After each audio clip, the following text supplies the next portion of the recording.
ভরা বিয়ে বাড়ির মাঝখান থেকে আমার হাত ধরে টেনে নিয়ে যাচ্ছে মিস্টার আদ্রিয়ান আহমেদ আদিত্য। পুরো বিয়ে বাড়ির মানুষজন স্থির হয়ে তাকিয়ে আছে আমাদের দিকে। কেউ কিছু বলতে পারছে না। আমার আব্বু আম্মু আর ছোট ভাই সবাই শুধু তাকিয়ে আছে। আমার উঠবি সেও কিছু করতে পারছে না। সামান্য কিছু ফটোর পাওয়ার এত হতে পারে তা জানা ছিল না আমার। আজকের এই পরিস্থিতির জন্য শুধুমাত্র আমিই দায়ী। আমার জন্য এরকম একটা পরিস্থিতির সৃষ্টি হলো। সেদিন যদি ছবিগুলো না তুলতাম তাহলে আজ এগুলোর কিছুই হতো না। আদ্রিয়ান আহমেদ আদিত্য এমন নয় যে এই মানুষটাকে আমি চিনি না। একটা সময় ছিল যখন এই মানুষটাকে আমি পাগলের মতো ভালোবাসতাম। তার অবহেলা অপমান অনেক কিছু সহ্য করেও তাকে পাগলের মতো ভালোবেসেছিলাম আমি। কিন্তু সেদিনের তার দেওয়া কঠিন অপমান, আমি মরে গেলেও তার কিছু যায় আসে না এটা জানার পর আর তার দিকে ফিরে তাকাতেও ইচ্ছে করেনি আমার। তার থেকে সরে এসেছি আমি। প্রায় 1 মাস হয়ে গেছে তার মুখটাও দেখিনি আমি। কিন্তু এইভাবে আমার বিয়ের মাঝখানে এসে এইভাবে জোর জবরদস্তি করে বিয়ে করে নেবে এটা আমার কল্পনার বাইরে ছিল। রাগ হচ্ছে ভীষণ। আমি মরে গেলেও যার যায় আসে না সে কিনা সামান্য ফটো নিয়ে বাজে কথা বলে এইভাবে বিয়ে করে নেবে। কিছুক্ষণ আগে কাজী আমায় কবুল বলতে বলবে এমন সময় আদিত্য তার সাঙ্গপাঙ্গ নিয়ে বিয়ে বাড়িতে উপস্থিত হলো। তাকে দেখে রীতিমতো চোখ রসগোল্লা হয়ে গেল আমার। আদিত্য আমার সামনে এসে বলল, ডার্লিং, এইভাবে বিয়ে করে নিলে কিভাবে হবে? আদিত্যর কথা শুনে আমি জাস্ট হা হয়ে তাকিয়েছিলাম। বলতে কি চাইছে উনি? এমন সময় আব্বু এসে আদিত্যের সামনে দাঁড়িয়ে বলল, তোমার সাহস তো কম নয়, আমার মেয়ের বিয়েতে এসে এইভাবে কথা বলছো? শ্বশুর মশাই, এত কথা কেন বলছেন বলুন তো? আর আমি আপনার মেয়েকে বিয়ে করব, আমায় রেখে অন্য ছেলের সাথে বিয়ে কি করে দেন আপনি? একদম বাজে কথা বলবে না। আদিত্য আব্বুর কাছ দেখে হেসে বলল, কুল ডাউন শ্বশুর মশাই, আপনার মেয়ে আমায় ভালোবাসে। আমরা একসাথে অনেকটা সময় কাটিয়েছি। এখন ওই সময়গুলোতে আমরা কি কি করেছি এটা আপনাকে হয়তো ভালোভাবে বোঝাতে হবে না। আর এখন আপনি আমায় রেখে অন্য ছেলের সাথে বিয়ে কি করে দেন? এমন সময় আমার উঠবি রাসেল এসে বলল, তোর সাহস তো কম নয়, আমার উডবিকে নিয়ে বাজে মন্তব্য করিস। সাথে সাথে আদিত্যের মাথা গরম হয়ে গেল। আদিত্য রেগে বলল, একদম তুই তোকারি করবে না। এই বলে আদিত্য কতগুলো ফটো বের করে রাসেলের হাতে দিল আর বলল, এইগুলো ভালো মতো দেখো আর বলো আমি মিথ্যে বলছি কিনা। রাসেল ফটোগুলো নিয়ে দেখতে শুরু করলো। আর ফটোগুলো এমন ছিল রাতের বেলা অনেকটাই কাছাকাছি এসে দুজন মানুষের ছবি তোলা। একটার ভেতর তো আমি আদিত্যের গালে কিস করছি। এসব ফটো দেখে রাসেল আর আব্বুর মাথা গরম হয়ে আসলো। আব্বু সব ফটোগুলো নিয়ে এসে আমার সামনে দাঁড়ালো। তারপর বলল, এসব কি দেখছি আমি? আরশি, তুমি, ছি ছি ছি, তোমাকে আমি মেয়ে বলতেও ঘৃণা হচ্ছে, শেষে কিনা তুমি এই গুন্ডাটার সাথে। এই বলে যেই না আব্বু আমার গালে থাপ্পড় মারতে যাবে সাথে সাথে আদিত্য এসে আব্বুর হাত ধরে বলল, এই ভুলটা একদম করবে না শ্বশুর মশাই। আমি রেগে আদিত্যকে বললাম, আপনি কোন সাহসে আমার বাবার হাত ধরেন? কোনো অধিকার নেই আপনার। সাথে সাথে আদিত্য হেসে বলল, অধিকার লাগবে ওয়েট। এই বলে আদিত্য আমার হাত ধরে টানতে টানতে বিয়ের আসরে নিয়ে গেল। তারপর কাজীকে বলল, কাজী সাহেব বিয়ে পড়াতে শুরু করুন। আদিত্যের কথা শুনে আমি হা হয়ে গেলাম। তারপর বললাম, আমি আপনাকে বিয়ে করব না। হুট করে আদিত্য আমার কানের কাছে ঝুঁকে বলল, আমি জানতাম ডার্লিং তুমি এমন কিছুই বলবে। চুপচাপ যা বলছি তাই করো, তা না হলে কি করবেন আপনি? তোমার পুরো পরিবার লাশ বানিয়ে দিব। তুই জানো এটা করতে আমার হাত কাঁপবে না? সাথে সাথে কালো অন্ধকারে ঢেকে গেল সব। আমি মিনমিন স্বরে বললাম, প্লিজ এমনটা করবেন না। তাহলে যা বলছি তাই করো ডার্লিং। এমনটা কেন করছেন? বিনিময়ে আদিত্য কিছু বলল না। আদিত্যের কথা শুনে চোখ বেয়ে পানি পড়ল। আদিত্যের উপর ঘৃণা বেড়ে গেল আমার। শেষে কিনা কেউ কিছু বলতে পারলো না। সবাই আদিত্যের পাওয়ারকে ভয় পায়। তাই সবাই শুধু চুপ করে তামাশা দেখছিল। কবুল বলার মাধ্যমে বিয়ে হয়ে গেল। সবাই শুধু অবাক হয়ে আমাদের কাহিনী দেখে মজা নিচ্ছিল। হঠাৎই আদিত্য বলে উঠল, তাহলে বিয়ের কাজ শেষ, এখন তাহলে যাওয়া যাক বউ। হা হয়ে শুধু আদিত্যের কাণ্ড দেখলাম আমি। এমন সময় আব্বু বুকে হাত দিয়ে বসে পড়লো নিচে। সাথে সাথে আমি দৌড়ে গেলাম আব্বুর কাছে। বাবা! অসুস্থ শরীর নিয়ে বাবা চেঁচিয়ে বলে উঠল, একদম ওই মুখে আমায় বাবা বলবে না। বাবা! অপর্ণা, তুমি ওকে আমার চোখের সামনে থেকে চলে যেতে বলো। আমি ওর মুখ দেখতে চাই না।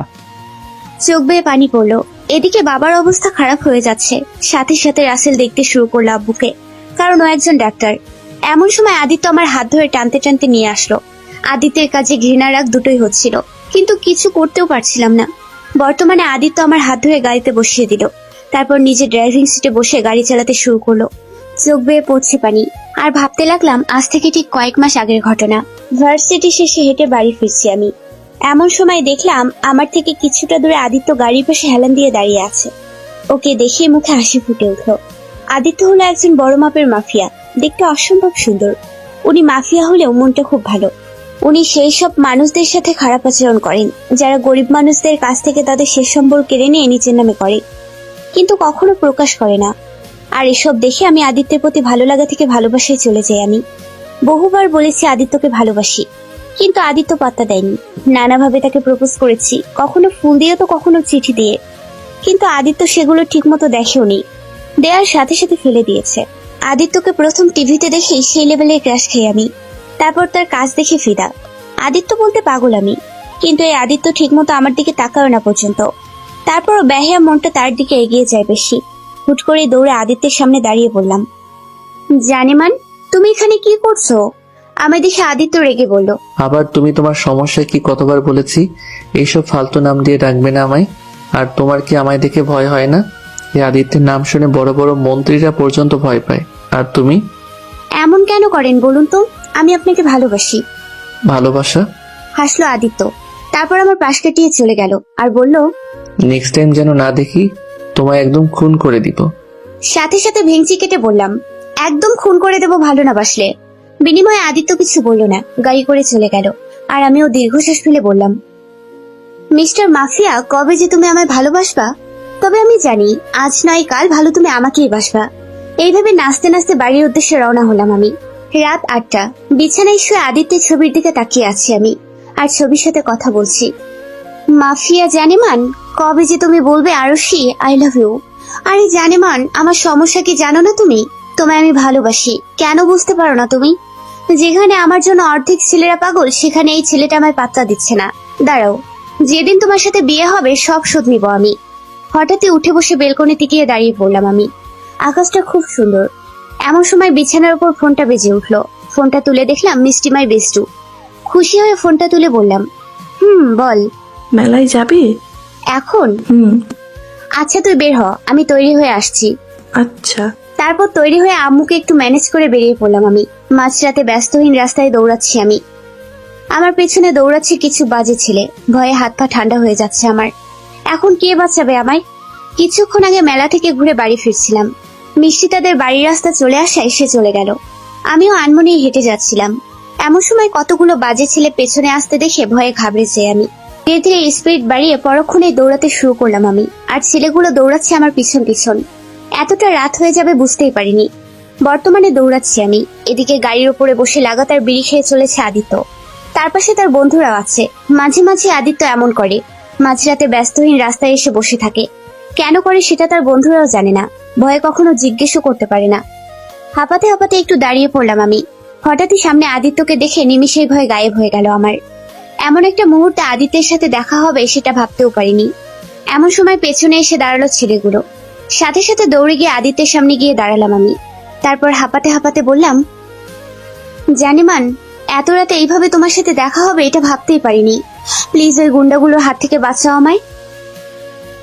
এদিকে আদিত্য এত রাতে একটা মেয়েলি কণ্ঠ শুনে অবাক হয়ে আরেকবার সিগারেটে টান দিয়ে মুখ থেকে ধোঁয়া উড়ে সামনের দিকে তাকালো। আবারও আরুষিকে দেখে কিছু বলল না সে। ওর পেছনে থাকা ছেলেগুলোর দিকে শুধু একবার তাকালো। তারপর ওর বন্ধুদের একটা ইশারা করতেই ওরা দ্রুত গতিতে আরুষির পিছনে ছেলেগুলোর দিকে দৌড়ে গেল। আদিত্যের বন্ধুদের এভাবে দৌড়াতে দেখে বাজে ছেলেগুলো ভয়ে দৌড়ে পালালো। এদিকে আমি এইভাবে ছেলেগুলোকে দৌড়াতে দেখে খুশি হয়ে বললাম, থ্যাংক ইউ জানেমান। আমার কথা শুনে আদিত্য গাড়ি থেকে নেমে এসে বলল, এত রাতে এখানে কি করছো? ও কিছু না, একটু বান্ধবীর সাথে মেলায় ঘুরতে এসেছিলাম। এমন সময় আদিত্যের বন্ধুরা এসে বলল, ভাই সবগুলো ভয়ে পালিয়ে গেছে। কথাটা শুনে আমি খুশি হয়ে বললাম, চলে গেছে? খুব ভালো। তা তোমরা এত রাতে কি করছো এখানে? ও কিছু না ভাই, একটু হাঁটতে বেরিয়েছিল। ও গাড়ি করে হাঁটতে বেরিয়েছে? সাথে সাথে আদিত্য রেগে গিয়ে বলল, এত বকবক না করে বাড়ি যাও, এত প্রশ্ন কেন তোমার? না মানে এমনি জিজ্ঞেস করছিলাম। তারপর চুপ হয়ে দাঁড়িয়ে পড়লাম আমি। আমাকে এভাবে দাঁড়িয়ে থাকতে দেখে আদিত্য ধমক দিয়ে বলে উঠলো, কি হলো, কথা কি কানে যাচ্ছে না?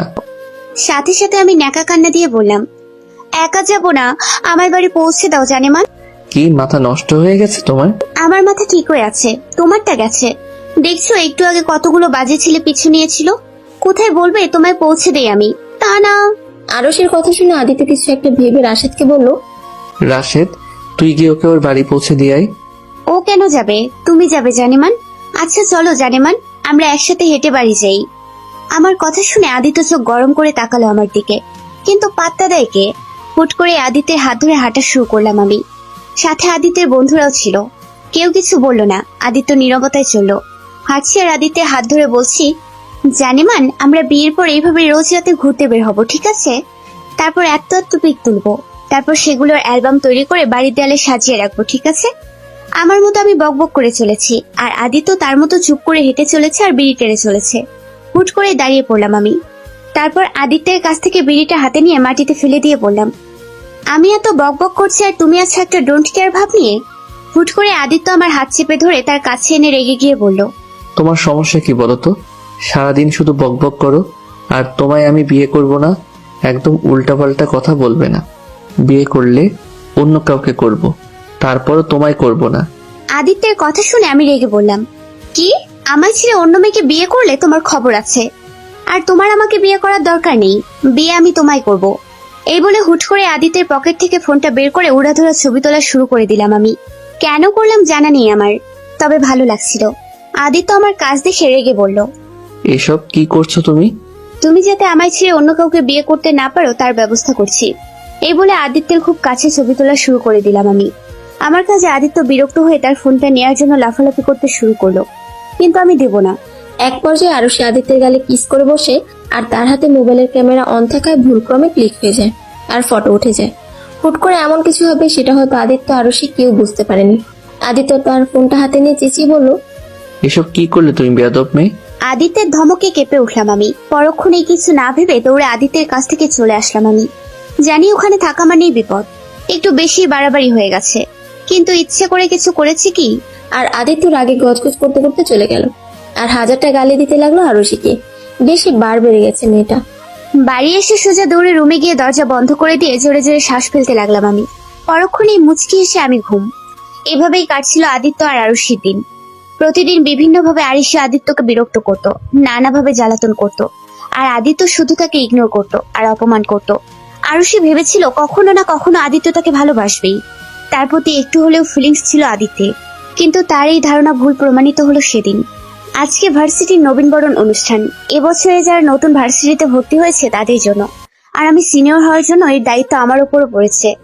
আজকে সবাই শাড়ি পরে ভার্সিটি যাবে, আমিও যাব ভাবতেই খুশি খুশি লাগছে খুব। শাড়ি বরাবরই ফেভারিট আমার। একটা কলাপাতা রঙের শাড়ি পরে নিলাম, চুলগুলো খুলে দিলাম, চোখে হালকা কাজল, হালকা মেকআপ দিয়ে আমি তৈরি। এমন সময় রুমে আসলো মিষ্টি, ও শাড়ি পরেছে। তারপর দুজনেই খুশি হয়ে চলে গেলাম ভার্সিটিতে। দুপুর দিকে প্রায় সবার স্যারম্যামদের ভাষণ শেষ করে অনুষ্ঠান প্রায় শেষের দিকে। একরাশ বিরক্ত মাখা মুখ নিয়ে বসেছিলাম আমি। এদিকে আদিত্য আর তার বন্ধু বান্ধব একটা ছেলেকে ধরার জন্য দৌড়াচ্ছিল। ছেলেটির দোষ ছিল, ছেলেটি ড্রাগ পাচার করত, আর আদিত্য এটা জানতে পেরে যায় কোনোভাবে, আর ছেলেটিকে ধরার জন্য দৌড়াচ্ছে আদিত্য। আদিত্যের সামনে থাকা ছেলেটি দৌড়াতে দৌড়াতে এক পর্যায়ে ভার্সিটির ভেতর চলে যায়, আর তার পিছন পিছন আদিত্য ভিতরে ঢুকে যায়। করাতালির মাধ্যমে অনুষ্ঠান শেষ করে সবাই বাড়ি ফেরার উদ্দেশ্যে রওনা হব। এমন সময় চারদিকে গুলির শব্দ, সাথে সবার দৌড়াতে দেখে ঘাবড়ে গেলাম আমি। সবাই দৌড়াচ্ছে কেন? এমন সময় মিষ্টি বলল, আরশি তাড়াতাড়ি ছুটে আয়। কোথা থেকে একটা ছেলে আমার হাত ধরে টেনে নিয়ে মাথায় বন্দুক ঠেকিয়ে বলল, ওইখানে দাঁড়া আদিত্য, তা না হলে এই মেয়েটার মাথা গুলি মেরে উড়িয়ে দেব। ছেলেটির কথায় আমিও তাকালাম আদিত্যের দিকে। ভয়ে কলিজা কেঁপে উঠল আমার। আবার কোথাও থেকে মন বলছিল আদিত্য বলবে আমায় ছেড়ে দিতে, কিন্তু আদিত্য, ছেলেটির এমন কাজে আদিত্য হাসলো, হেসে বলল, তাই নাকি? তা দে না, ও আমার বউ না অন্য কিছু যে তুই ওকে মেরে ফেললে আমি ভয় পাবো আর তোকে ছেড়ে দিব? এদিকে আদিত্যের এমন কথা শুনে আমি হা হয়ে গেলাম। আমি মরে গেলেও কিছু যায় আসে না আদিত্যের। মুহূর্তের মধ্যে আদিত্যের প্রতি আমার সব ইচ্ছে স্বপ্ন ভেঙে চুরমার হয়ে গেল। সেদিনে আদিত্যের দিয়ে আঘাত আমি মেনে নিতে পারিনি। মরে গেলেও যা যায় আসে না, সে আর যাই হোক কোনোদিনও আমায় ভালোবাসতে পারবে না। এদিকে আদিত্যের কথার তালে তালে আদিত্যের বন্ধুটা পেছন থেকে ছেলেটিকে ধরে ফেললো, আর আমায় ছাড়িয়ে ছেলেটি ধরে চলে গেল তারা। ছেলেটি ছেড়ে দিতেই মিষ্টি এসে ধরলো আমায়। মুহূর্তের মধ্যে সব কালো অন্ধকারে ডুবে গেল। অতিরিক্ত ভয় আর আঘাত দুটো একসাথে মস্তিষ্কের কোণে এসে ধাক্কা মারলো, আর আরশি জ্ঞান হারালো। সেদিনের পর থেকে আরশি আর আদিত্যকে জ্বালাতন করেনি। আর না কখনো ওর সামনে গেছে। পুরো 1 মাস ঘরবন্দি থেকেছে সে, না কারোর সাথে তেমন কথা বলেছে, শুধু রুমের ভিতর বসে আদিত্যের সব স্মৃতি একে একে দাফন দিয়েছে। এর ভিতর তার বাবাও তাকে বিয়ের জন্য তাড়া দিচ্ছিল, আর সেও রাজি হয়ে যায়। কিন্তু এভাবে হুট করে আদিত্য এমন কিছু করবে সেটা কল্পনার বাইরে ছিল আরশির। কি হলো? গাড়ি থেকে বের হও, আমরা এসে পড়েছি। হঠাৎ আদিত্যের মুখে এমন কথা শুনে আরশি তার কল্পনার জগৎ থেকে বেরিয়ে আসলো। মিটমিট চোখে বাহিরে তাকে দেখলো ইয়া বড় একটা বাড়ি। আরশি বের হলো না গাড়ি থেকে। আরশির কাজ দেখে আদিত্য কোলে তুলে নিল আরশিকে। আদিত্যের এমন কাজে আরশি অবাক হয়ে তাকালো। কষ্ট হচ্ছে তার পুরনো কথাগুলো ভেবে। শুধু মস্তিষ্কের কোণে একটা কথাই বাজলো তার, কেন এমন করলো আদিত্য? আদিত্য আমায় কোলে করে নিয়ে এসে একটা তুলতুলে সাদা বিছানায় বসিয়ে দিল। রাগ হচ্ছে ভীষণ। আমি রেগে আদিত্যকে বললাম, এইসব কি হচ্ছে? এইসব করার মানে কি? জোর জবরদস্তি করে বিয়ে করলেন কেন? আদিত্য শান্ত স্বরে বলল, বলবো পরে, তুমি এখন রেস্ট নাও ডার্লিং, বাকি কথা পরে হবে। আগে তোমার জন্য খাবারের ব্যবস্থা করি। আপনি কি আমার সাথে মশকরা করছেন নাকি? আমি থাকবো না আপনার সাথে। এই বলে যেই না বিছানা থেকে উঠে যেতে যাব, সাথে সাথে আদিত্য আমায় বিছানার সাথে চেপে ধরে বলল, এই ধরনের ভুল একদম করো না ডার্লিং। 1 মাস প্রচুর পুড়িয়েছ আমায়, তার শাস্তি যে তোমায় পেতে হবে। আদিত্যের কথা শুনে আমি রেগে বলে উঠলাম, আপনাই পুড়িয়েছি মানে? আমাদের দেখা হলো কোথায়? এত কথা এখন বলতে পারবো না তোমায়। চুপ করে বসে থাকো এখানে। একবার নড়লে একদম পা ভেঙে বসিয়ে রাখবো। আমি আজকে খুব খুশি, তাই একদম রাগাবে না আমায়। এই বলে আদিত্য আমায় ছেড়ে দিয়ে দরজার সামনে থেকে বন্ধ করে চলে যায় আদিত্যের কাজে চরম বিরক্ত আমি। কি পেয়েছি কি আমায়? যখন যা ইচ্ছে তাই করবে নাকি? বিছানার চাদর চেপে ধরে নিজের রাগকে কন্ট্রোল করছি আমি। কিছুক্ষণ পর আদিত্য হাতে করে কিছু খাবার নিয়ে রুমে আসলো। আদিত্যকে দেখলে মাথা গরম হয়ে যাচ্ছে আমার। একদম সহ্য হচ্ছে না। এই ছেলেটার জন্য কতটা না অবহেলা সহ্য করেছি, কতবার নিজেকে নিজে আঘাত করেছি। আদিত্যের স্মৃতি ভুলে যাওয়ার কত কিছু করেছি আমি। আর সে আদিত্য কিনা, কোনো কিছু মেনে নিতে পারছি না আমি। আদিত্য খাবারগুলো নিয়ে এসে আমার পাশে এসে বলল, এখনো ফ্রেশ হওনি তুমি? তুমি কি চাও আমি তোমায় ফ্রেশ করিয়ে দেই? একদম বাজে কথা বলবেন না। আমার ভালো লাগেনি তাই ফ্রেশ হয়নি। হাসলো আদিত্য। আদিত্যের হাসি একদমই সহ্য হচ্ছে না আমার। আদিত্য তার হাসি থামিয়ে বলল, ঠিক আছে, ফ্রেশ হতে হবে না, আমি তোমায় খাইয়ে দিচ্ছি। আমি খাবো না। বেশি বাড়াবাড়ি করছো তুমি। বাড়াবাড়ি করছি, বেশ করছি। কি পেয়েছেন কি আপনি? যা বলবেন তাই হবে নাকি? আপনি চেয়েছেন আপনার জীবন থেকে সরে আসতে, আমিও সরে এসেছি। তাহলে আজ কেন আপনি এমন করলেন? উত্তর দিন আমায়। তোমার সব প্রশ্নের উত্তর দিব আমি, তবে এখন নয়, পরে। কিন্তু আমি যে এখনই শুনবো। এত বকবক করো না, আমার মাথা খারাপ হয়ে যাবে। মাথা খারাপ হয়ে যাবে মানে? মাথা তো আমার খারাপ হয়ে যাচ্ছে। কেন করেছেন? আপনার জন্য আমার পরিবার আমায় ঘৃণা করে এখন। বলতে বলতে কেঁদে উঠলাম আমি। আদিত্য আমার কাছে চেঁচিয়ে বলল, চুপ করো। চুপ করব মানে? আগে প্রশ্নের উত্তর দিন, কেন করেছেন এমন? আর কিছু বলার আগে আদিত্য আমার মুখে খাবার ভরে দিল। আচমকা এমনটা হওয়াতে আমি পুরো বোকা বনে গেলাম। এখন কথাও বলতে পারছি না। আদিত্য খাবার দিতে দিতে শান্ত স্বরে বলল, বলবো সব, তবে পরে একটু সময় দাও, সব ঠিক করে দিব আমি। কিন্তু আদিত্যের এই সান্ত্বনা একদম সহ্য হচ্ছে না আমার। জোর জবরদস্তি করে আদিত্য খাবার খাইয়ে দিল আমায়। তারপর বলল, তুমি ফ্রেশ হয়ে ঘুমিয়ে পড়ো। আমি ফ্রেশ হব না, এইভাবেই থাকবো। বেশি বাড়াবাড়ি করলে কিন্তু আমি তোমায় ফ্রেশ করিয়ে দিব। উল্টোপাল্টা কথা একদম বলবেন না। আপনাকে সহ্য হচ্ছে না আমার। বেরিয়ে যান এই রুম থেকে। এক পর্যায়ে চেঁচিয়ে কেঁদে উঠলাম। আদিত্য কিছুটা ঘাবড়ে গেল আরুষির কাছে। শেষমেশ সেও আর কিছু না বলে রুম থেকে বেরিয়ে যায়। আদিত্য যেতে আরুষি কাঁদতে কাঁদতে বিছানায় শুয়ে ঘুমিয়ে পড়ে। তার একদমই সহ্য হচ্ছে না আদিত্যকে। ড্রিঙ্ক হাতে সোফায় বসে আছে আদিত্য। এই 1 মাস তার দিনগুলো কিভাবে কেটেছে ভাবতে অবাক হয় আদিত্য। এই 1 মাসে আদিত্য বুঝতে পেরেছে আরুষির প্রতি তার অনুভূতি, তার ভালোবাসা। কথায় আছে না, কাছে থাকলে কেউ বুঝতে পারে না তার গুরুত্ব কতটা, দূরে গেলে বোঝা যায় তার শূন্যতা। আদিত্য বুঝেছে আরুষির শূন্যতা। এমনটা নয় যে সে খুব কষ্ট পাচ্ছে আরুষির ব্যবহারে। কম অবহেলা করেনি সে আরুষিকে। আর সেই অবহেলার যন্ত্রণা পেয়েছে আদিত্য এই 1 মাসে। চোখ বন্ধ করে আদিত্য ভাবতে লাগলো সেই পুরনো দিনগুলোর কথা। প্রায় 1 সপ্তাহ হয়ে গেছে আরুষির সাথে দেখা হয়নি আদিত্যের। প্রথম ভালো লাগলো, পরে ভালো লাগেনি আদিত্যের। ভিতরে ভিতরে আরুষির শূন্যতা অনুভব করেছে সে। আরুষির পাগলামি মনে করে হঠাৎই আদিত্য হেসে ওঠে। আচমকা আদিত্যের এমন হেসে উঠে অবাক হয় তার বন্ধুরা। রাশেদ অবাক হয়ে জিজ্ঞেস করে, কি হলো ভাই? রাশেদের কথায় আদিত্য তার কল্পনা জগৎ থেকে বেরিয়ে আসলো। তারপর বলে উঠলো, না তেমন কিছু নয়, বাদ দে। ও আচ্ছা ভাই। কিছুক্ষণ পর আদিত্য বলে উঠলো রাশেদকে, আচ্ছা ওই মেয়েটাকে আর দেখছি না কেন বলতো? আগে তো রোজ 3-4 বার করে সামনে আসতো। আদিত্যের কথা শুনে রাশেদ অবাক হয়ে বলল। ভাই আপনি কি মেয়েটাকে মিস করছেন? সাথে সাথে আদিত্য চমকে উঠল, তারপর কাঁপা কাঁপা গলায় বলল। মিস করতে যাব কেন, এমনি বললাম। ও আচ্ছা ভাই, জানি না গত কয়েকদিন যাবত আমরাও দেখি নাই মেয়েটাকে। ঠিক আছে বাদ দে। ঠিক আছে ভাই। এই বলে আদিত্য টপিক চেঞ্জ করে দিল। আদিত্য নিজেও অবাক, সে কি সত্যি মেয়েটাকে মিস করছে নাকি? ধুর, যা হয়েছে ভালোই হয়েছে, আর মেয়েটা স্টুপিড কান্ডগুলো দেখতে হবে না। এসব ভেবে আদিত্য নিজের কাজে মন দিতে শুরু করে। কিন্তু দিন যত যাচ্ছিল আদিত্যের আরশির প্রতি শূন্যতা বেড়ে যাচ্ছে। একটা সময় আদিত্য সত্যি সত্যি মিস করতে শুরু করে আরশিকে। আরশির করা পাগলামিগুলো খুব মনে পড়তে শুরু করে তার। রাতে ঘুমও হয় না ঠিক মতো আদিত্যের। ধীরে ধীরে আদিত্য দিশেহারা হয়ে পড়ে আরশির জন্য। এভাবেই কাটছিল দিন। ড্রিঙ্ক হাতে বসেছিল আদিত্য, এমন সময় তার কিছু বন্ধুরা এসে বসে তার পাশে। আদিত্যের কাছে আসতে আদিত্য নেশাগ্রস্ত অবস্থায় রাশেদকে জিজ্ঞেস করলো। মেয়েটার কোনো খবর পেলি? ভাই খবর তো পাইনি, শুধু জেনেছি মেয়েটা নাকি ভার্সিটিও যাচ্ছে না অনেকদিন যাবত। ভার্সিটি নামটা শুনে আদিত্য সেদিনের কথা মনে পড়ে গেল। এমন সময় রাশেদ বলে উঠল। ভাই আমার যতদূর মনে পড়ে মেয়েটাকে সেদিনই লাস্ট ভার্সিটিতে গিয়েছিল। হয়তো সেদিন ভয় পেয়েছিল, ওই যে গুলি ধরেছিল ওর মাথায় আরাফ। আদিত্য কিছুক্ষণ চুপ থেকে বলল। মেয়েটাকে খুঁজে বের কর, যে করেই হোক মেয়েটাকে আমার চাই। ঠিক আছে ভাই, চেষ্টা করছি আমরা। এই বলে আদিত্যের লোকেরা চলে যায়, আর আদিত্য ড্রিঙ্ক করতে করতে মেঝেতেই ঘুমিয়ে পড়ে। এদিকে রাশেদ নিজেও বুঝতে পারছে না আদিত্যের কাণ্ড। এতদিন মেয়েটা আসতো বলে বিরক্ত হয়েছে, আজ আসছে না বলে বিরক্ত হচ্ছে। অদ্ভুত। পরের দিন রাশেদের ডাকে ঘুম ভাঙে আদিত্যের। আদিত্যের ঘুম ভাঙতে রাশেদ অবাক হয়ে বলল। ভাই আপনি কি সারা রাত মেঝেতে ঝুলিয়েছিলেন নাকি? রাশেদের কথার উত্তর না দিয়ে আদিত্য বলে উঠল। ওসব বাদ দে, আগে বল মেয়েটার কোনো খবর পেয়েছিস? রাশেদ মাথা নিচু করে বলল। পেয়েছি ভাই, তবে কি তবে? ভাই মেয়েটার বিয়ে ঠিক হয়ে গেছে, 2 দিন পরেই বিয়ে। রাশেদের কথা শুনে আদিত্য রেগে গিয়ে রাশেদের কলার চেপে বলল। এসব কি বলছিস? এটা হতে পারে? মুহূর্তের মধ্যে আদিত্যের মাথা খারাপ হয়ে যায়। বুকের বাপাশে চিনচিনে ব্যথা অনুভব হয় তার। পুরো রুমের জিনিসপত্র ভেঙে চুরে তছনছ করে ফেলে। সে কিছুতেই মেনে নিতে পারেনি আরশির বিয়ে। শেষে আদিত্যের মাথায় ওই ছবিগুলোর কথা মনে পড়ে, আর বিয়ের দিন ভাই ভাবির জন্য জামা কাপড় কিনে আনতে বলেছিলেন, এই যে এনেছি। হঠাৎই রাশেদের কণ্ঠ শুনে আদিত্য তার কল্পনা জগৎ থেকে বেরিয়ে আসলো। আনমনে বলে উঠল সে। কি? ভাই জামা কাপড় ভাবির জন্য। ও, ওগুলো ওইখানে রেখে যা তোরা।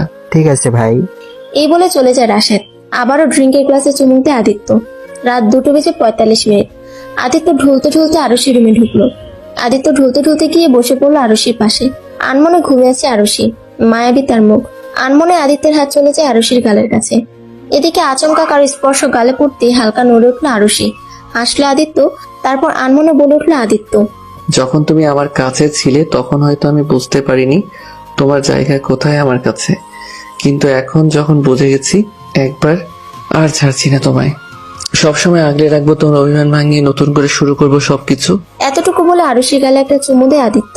তারপর চুপটি করে আরশির পাশে গিয়ে শুয়ে আরশিকে জড়িয়ে ধরে বলল। অনেকদিন ঘুম হয়নি আমার, আজকে আরামের ঘুম দিব আমি। এতটুকু বলে ঘুমিয়ে পড়ে আদিত্য আরশিকে জড়িয়ে ধরে। আর আরশি, সে হয়তো আদিত্যের বলা কথাগুলো কিছুই শুনতে পায়নি। শুনলে হয়তো খুশি হতো, হয়তো না। কেউ শক্ত করে জড়িয়ে ধরে আছে বুঝতেই ঘুম ভাঙলো আমার। পাশে আদিত্যকে দেখে কি রিয়াকশন দেওয়া উচিত ছিল ভুলে গেছি। রাগ অভিমান সব একসাথে মাথার ভেতর ভনভন করছে। হুট করে আদিত্যকে সরিয়ে উঠে পড়লাম আমি। বিরক্ত লাগছে সবকিছু। আনমনে বিছানা থেকে উঠে দাঁড়ালাম আমি। তারপর শাড়ির কুচি ধরে হাঁটতে শুরু করলাম। আদিত্যের রুমটা বিশাল বড়, চারদিকে রয়েছে সব দামি দামি জিনিসপত্র। হঠাৎই চোখ গেল বিছানা থেকে কিছুটা দূরে থাকা একটা আয়নার দিকে। আনমনে হাঁটতে হাঁটতে সেখানে চলে গেলাম আমি। পুরো শরীর ব্যথা করছে আমার। কালকের সাজে এখনো সজ্জিত আমি। আয়নার দিকে তাকাতেই চমকে উঠলাম আমি। চুলগুলো সব এলোমেলো হয়ে গেছে, গায়ের গয়নাগুলো সব ওলটপালট হয়ে রয়েছে, কাজল সব লেপটে গেছে। এক কথায় বলতে গেলে পাগলের মতো দেখাচ্ছে আমায়। সব একে একে খুলতে শুরু করলাম আমি। কানের ভারী দুল, গলায় থাকা ভারী নেকলেস, শাড়ির অবস্থাও যা ইচ্ছে তাই হয়ে গেছে। কিন্তু কথা হলো, এটা খুলে পরবো কি আমি? আনমনের প্রশ্নটা করে বসলাম নিজেকে। এমন সময় চোখ বন্ধ করে আদিত্য বলে উঠলো। ওই আলমারিতে অনেকগুলো শাড়ি, সালোয়ার কামিজ সহ আরো অনেক জিনিসপত্র আছে, যেটা ভালো লাগে পরে ফেলতে পারো। আদিত্যের কথা শুনে কিছু বললাম না আমি। এই মুহূর্তে কোনো কিছু বলার মুডে নেই আমি। হাঁটতে হাঁটতে আলমারির সামনে দাঁড়ালাম, কিন্তু আলমারির চাবি। আদিত্য তার হাতে এগিয়ে দিয়ে বলল। এই চাবি? এইবারে আদিত্যের কাজে অবাক হলাম আমি। বুঝলো কেমনে? আমার ভাবনার মাঝে আদিত্য চোখ খুলে বলে উঠল, এত না বোঝার কি আছে? আলমারির কাছে যাচ্ছ, চাবি ছাড়া খুলবে কি করে? আদিত্যের প্রশ্নের উত্তর না দিয়ে হাত থেকে চাবিটা নিয়ে নিলাম আমি। তারপর আলমারি খুলতেই চোখ বড় বড় হয়ে গেল। এত জামা কাপড়! তাদের মাঝখান থেকে একটা রেড কালার শাড়ির দিকে চোখ গেল। কেমন আনমনে ওটা হাতে নিয়ে চলে আসলাম ওয়াশরুমে। এদিকে আদিত্য হাসলো, তারপর আবার চোখ বুঝে নিল সে। হঠাৎই কারো চেঁচানো শুনে লাফ দিয়ে উঠলো আদিত্য। বিছানা থেকে উঠে ওয়াশরুমের দিকে যাওয়ার আগে আরশি দৌড়ে এসে তাকে জড়িয়ে ধরে বলল, আরশোলা! এদিকে আচমকা এমনটা হওয়াতে আদিত্য প্রথমে ঘাবড়ে গেল, পরক্ষণে হাসলো সে। তারপর আরশির কানের কাছে ঝুঁকে বলল, সকাল সকাল এইভাবে চমকে দিলে আমি তো থার্ড অ্যাটাক করবো ডার্লিং। এতক্ষণ পর কারো মুখ থেকে কথা শুনে চমকে উঠলাম আমি। ছোটবেলা থেকে আরশোলা খুব ভয় পাই আমি। কিছুক্ষণ আগে শাওয়ার অন করতেই আচমকা একটা আরশোলা দেখে ভয়ে ঘাবড়ে গিয়ে চেঁচিয়ে উঠলাম আমি। এই মুহূর্তে এক বিশ্রী পরিস্থিতিতে দাঁড়িয়ে আছি আমি। লজ্জায় মাটির সাথে মিশে যেতে ইচ্ছে করছে আমার। আস্তে আস্তে চোখ খুললাম আমি। আদিত্যকে হাসতে দেখে রাগ হচ্ছে, কিন্তু কিছু বলতে পারছি না। আচমকাই আদিত্যকে ধাক্কা মেরে সরিয়ে দিয়ে আবার দৌড়ে ওয়াশরুমে চলে গেলাম আমি। ভয় করছে এখন। চোখ খুলতে আবারও আরশোলাকে দেখে আবারও চেঁচিয়ে উঠলাম আমি। আবারও ওয়াশরুম থেকে বেরিয়ে আসলাম। ওয়াশরুমের দরজা বন্ধ করে দরজার সাথে হেলান দিয়ে দাঁড়িয়ে পড়লাম আমি। আজকে গোসল করা হবে না মনে হয় আমার। এদিকে আমার কাণ্ড দেখে আদিত্য হাসতে হাসতে শেষ। কি করবো কিছু বুঝতে পারছি না। আমি চেঁচিয়ে বলে উঠলাম, এত হাসার কি আছে? আদিত্য তার হাসি থামিয়ে বলল, হাসবো না? আদিত্যের মতো একজন সাহসী ছেলের বউ হয়ে তুমি কিনা সামান্য আরশোলা দেখে ভয় পাচ্ছ? ওভাবে তাকানোর মতো কিছু বলিনি। তবে যাই বলো, আরশোলাকে একটা ধন্যবাদ দেওয়া উচিত। ধন্যবাদ দিবেন মানে? ওটাকে তো ধরে এনে পিটানো উচিত। হাসলো আদিত্য। কিছুক্ষণের জন্য হলেও আদিত্যের হাসির দিকে চোখ আটকে গেল আমার। কি সুন্দর হাসি! ছেলেটা এত সুন্দর কেন? হঠাৎই আবার পুরনো কথা ভেবে রাগ উঠলো আমার। একটু গম্ভীর গলায় বললাম আমি, হাসা শেষ হয়ে গেলে এখন বলা হোক আমি গোসল করব কোথায়? আমার কথা শুনে আদিত্য তার হাসি থামিয়ে উঠে দাঁড়িয়ে আমার দিকে এগোতে লাগলো। আচমকা আদিত্য এমন কাজে ঘাবড়ে গেলাম আমি, তবে প্রকাশ করলাম না। স্থির দৃষ্টিতে তাকিয়ে রইলাম তার দিকে। পরক্ষণে আবার চোখ নামিয়ে ফেললাম। এদিকে আদিত্য এগোতে এগোতে আমার একদম কাছে চলে এসেছে। শৈলের পশম দাঁড়িয়ে উঠলো আমার। শ্বাস বেরিয়ে আসার উপক্রম। আদিত্য ওয়াশরুমের দরজার দিকে হাত লাগিয়ে দাঁড়ালো। তার এমন কাজে প্রায় ঘাবড়ে গেছি আমি। ভয়ে হাত পা ঠান্ডা হয়ে যাচ্ছে আমার। আচমকা আদিত্য ঝুঁকে পড়লো আমার দিকে।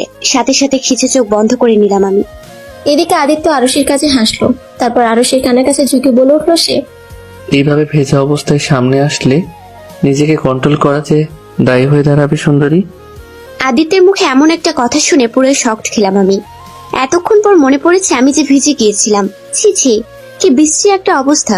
আমি রাগী লোক নিয়ে আদিত্যর দিকে তাকালাম। ইচ্ছে করছে শালার মাথাটা বাড়ি মেরে ভেঙে দেই।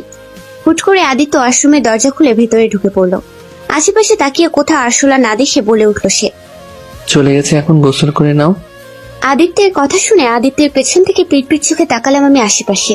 সত্যিই নেই। কি বাজে আরশোলা মাইরি! উফ, বাঁচা গেল। তারপর আর কি, আদিত্য চলে গেল। আমিও ওয়াশরুমের দরজা বন্ধ করে দিলাম। এদিকে আদিত্য হাসতে হাসতে শেষ। আসলেই পাগলি একটা। বিকেলে আনমনির বেলকনির রেলিং ধরে দাঁড়িয়ে আছি আমি। কষ্ট হচ্ছে খুব। পরিবারের সবাই আমাকে ঘৃণা করছে। কোথাও না কোথাও এসবের জন্য আমিই দায়ী। কিন্তু এখনো বুঝলাম না আদিত্য এমন কিছু কেন করলো। এই প্রশ্নটা মাথা খারাপ করে দিচ্ছে আমার। এমন সময় আকাশে কালো মেঘ এসে ঢেকে দিল পুরো শহরটা।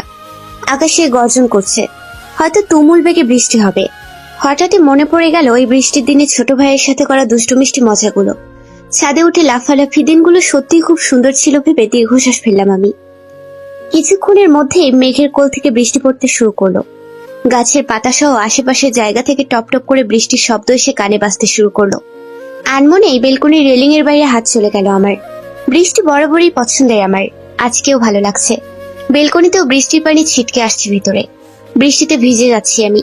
হুট করেই ঠোঁটের কোণে এক চিলতে হাসি ফুটে উঠলো। আনমনেই দাঁড়িয়ে আছি আমি, আর বৃষ্টি এসে ভিজিয়ে দিচ্ছে আমার পুরো শরীর। চোখ বন্ধ করে বৃষ্টির পানি গায়ে মাখাচ্ছি আমি। এদিকে আদিত্য রুমে ঢুকে দেখলো পুরো রুম অন্ধকারে ঢেকে গেছে, তবে বাহিরের মৃদু আলোতে সবটা দেখা যাচ্ছে। আশেপাশে তাকিয়ে কোথাও আরশি দেখলো না আদিত্য। হঠাৎই তার চোখ গেল বেলকনির দিকে। মৃদু আলোতে আদিত্য হেঁটে চলল আরশির কাছে। পুরনো কথাগুলো সব ভেসে আসছে সামনে। পরিবারের কথা ভেবে কষ্ট হচ্ছে। আবার আদিত্যের অবহেলাগুলোও সব একে একে বেরিয়ে আসছে। চোখ বেয়ে পড়ছে পানি। কেন এমন হলো? আমি তো ভুল কিছু করিনি। আনমনে ভালোবেসেছিলাম আদিত্যকে, আর ভালোবাসা মানুষকে এত কষ্ট দেয় জানা ছিল না আগে। ভিতরে ভিতরে জ্বলে পুড়ে ছারখার হয়ে যাচ্ছি আমি। বৃষ্টির পানি আর চোখের পানি মিশে এক হয়ে যাচ্ছে। হুট করেই কেউ পেছন থেকে হাত দিল কাঁধে। হঠাৎ কি হলো জানা নেই, হুট করেই তাকে শক্ত করে জড়িয়ে ধরলাম আমি। তারপর কেঁদে কেঁদে বলে উঠলাম আমি, কেন এমন করলে তুমি? আমি তো শুধু ভালোবেসেছিলাম তোমায়, হাজার হাজার স্বপ্ন বুনেছিলাম তোমায় নিয়ে। তোমায় তো শুধু ভালোই বেসেছিলাম, আর ভালোবাসলে বুঝি এত কষ্ট পেতে হয়? কেন এমন করলে আদিত্য? টুকরে কথাগুলো বলে কেঁদে উঠলাম আমি আদিত্যকে জড়িয়ে ধরে। এদিকে আরশের প্রশ্নের উত্তর কি দিবে জানা নেই আদিত্যের। এতক্ষণ চুপটি করে শুধু আরশের কথাগুলো শুনতেছিল আদিত্য। সে জানে সে ভুল করেছে, বড় ভুল করে বসেছে। তার নিজেকে বুঝতে অনেকটা দেরি হয়ে গেছে, আর তার এই ভুলের জন্য সে নিজেও কষ্ট পাচ্ছে, আর আরশিকেও কষ্ট দিচ্ছে। কিছু না বলে আদিত্য আরশিকে শক্ত করে জড়িয়ে ধরল। দুজনে বৃষ্টির পানিতে ভিজে যাচ্ছে, কিন্তু সেদিকে তাদের কোনো হুঁশ নেই। আনমনে দুজনে দুজনকে জড়িয়ে ধরে দাঁড়িয়ে আছে। দুজনের মনে কষ্ট আছে, কারোটা প্রকাশ পাচ্ছে আর কারোটা বুকের গভীর অতলে ডুবে আছে। হয়তো কোন একদিন প্রকাশ পাবে, হয়তো না। রাত 11টা। কাঁথা মুড়ি দিয়ে গুটিসুটি মেরে ঘুমিয়ে আছে আরশি, আর তার পাশে তার হাত শক্ত করে ধরে আছে আদিত্য। নিজেকে খুব অপরাধী মনে হচ্ছে তার, কিন্তু সে কি করতো?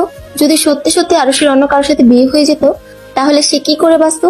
ছোটবেলা থেকেই সে একা থাকে, হঠাৎ যখন কাউকে নিয়ে বাঁচতে যাচ্ছে তখনই সে দূরে সরে যাচ্ছে কেন? উত্তর মেলে না আদিত্যের। সূর্যের ফুরফুর আলোতে ভরে গেছে চারপাশ। সূর্যের হালকা তাপ মেশানো রোদ্দুর এসে পড়েছে আদিত্যের মুখে। বিছানায় মাথা দিয়ে আরশের হাত জড়িয়ে ধরেই কাল বসে বসে ঘুমিয়ে পড়েছিল সে। ধীরে ধীরে চোখ খুলল আদিত্য। এখনো ঘুমের রেশ কাটেনি তার। চোখ খুলে আরশের ঘুমন্ত ফেসের দিকেই তার চোখ আটকে গেল। আনমনে আদিত্যের হাত চলে গেল আরশের গালের কাছে। গালে হাত রাখতে চমকেছে আদিত্য, কারণ আরশের গাল প্রচন্ড বেগে গরম। অসময়ে বৃষ্টিতে ভিজলে যা হয় আর কি। আদিত্য নিজের হাত সরিয়ে আরশের কপালে হাত দিল, তারপর নিজের কপালে হাত দিয়ে তাপমাত্রা দেখতে লাগলো। আদিত্য বুঝে কালকে বৃষ্টিতে ভিজে আরশের জ্বর এসেছে। আদিত্য বিছানা থেকে উঠে একটা বাটিতে করে পানি নিল, তারপর শুকনো কাপড় ভিজিয়ে আরশের কপালে জলপট্টি দিতে লাগলো। তারপর নিজের ফোনটা বের করে ডাক্তারকে কল করলো। কিছুক্ষণের মধ্যেই ডাক্তার চলে আসলো। আরশিকে দেখে কিছু ওষুধের নাম লিখে দিল, আর কয়েক ঘন্টা পর পর মাথায় জলপট্টি দিতে বলল। আদিত্য তার লোকেদের বলে ওষুধ আনিয়ে নিল। টিপ টিপ চোখ মেলে তাকালাম আমি। অসম্ভব ক্লান্ত লাগছে, চোখ দিয়ে মনে হচ্ছে পানি পড়ছে আপনা আপনি। চোখ দুটো জ্বলছে ভীষণ। আমি ভুলে গেছি কালকের বৃষ্টিতে ভেজায় পরিণত হয়েছে এমনটা। হঠাৎই মনে হলো কপালে ঠান্ডা ঠান্ডা রেশ বয়ে যাচ্ছে। হুট করে উঠে বসলাম আমি। কপাল থেকে সরিয়ে কিছুক্ষণ নিশ্চুপভাবে বসে রইলাম। এমন সময় দরজা খুলে হাতে স্যুপ নিয়ে রুমে ঢুকলো আদিত্য। আমায় এভাবে বসে থাকতে দেখে দ্রুত এগিয়ে এসে স্যুপের বাটি পাশের টেবিলে রাখতে রাখতে বলল, বসছো কেন, শুয়ে থাকো। নিশ্চুপ ভঙ্গিতে আদিত্যের মুখের দিকে তাকালাম আমি। আদিত্য আমার চাহনি দেখে বলে উঠল, আমি জানি তুমি খুব ক্লান্ত, তাই চুপটি করে শুয়ে থাকো, আমি তোমায় খাইয়ে দিচ্ছি। আচ্ছা ওয়েট। এই বলে আদিত্য আমায় ধরে পেছনে একটা বালিশ দিয়ে শুয়ে দিল। আদিত্যের কাছে অবাক আমি। কি করতে চাইছেন উনি? হুট করে আদিত্য সুপের বাটি হাতে নিয়ে বলল, হা করো। অবাক চোখে তাকালাম আদিত্যের দিকে। আমার চাহনি দেখে আদিত্য বলে উঠল, কি হলো? হা করতে বলেছি, আমার মুখের দিকে তাকিয়ে থাকতে বলিনি। ছলছল চোখে তাকালাম আমি আদিত্যের দিকে। হুট করে আদিত্য মুখের ভিতর স্যুপ দিয়ে দিল। আমি অবাক হয়ে আনমনে খেতে শুরু করলাম। কিছুক্ষণ যেতে মুখ ঘুরিয়ে নিলাম আমি। আদিত্য আমার কাছ দেখে রেগে বলে উঠল, সবটা খেতে হবে? আর খেতে ইচ্ছে করছে না। সেটা বললে তো শুনছি না। এক প্রকার জোর করে আদিত্য পুরো স্যুপ খাইয়ে দিল আমায়। তারপর রুমাল দিয়ে মুখ মুছিয়ে দিয়ে ঔষধ খাইয়ে দিয়ে আমায় শুয়ে দিয়ে চলে গেল আদিত্য। আমি অবাক চোখে তাকিয়ে রইলাম আদিত্যের দিকে। এত বদলে গেল কি করে? রাগ অভিমান দুটোই হচ্ছে এই মুহূর্তে। যদি বদলানোরই ছিল আগে কেন বদলালে না তুমি? সারা দিনটাই আদিত্যের সেবায় কেটে গেল।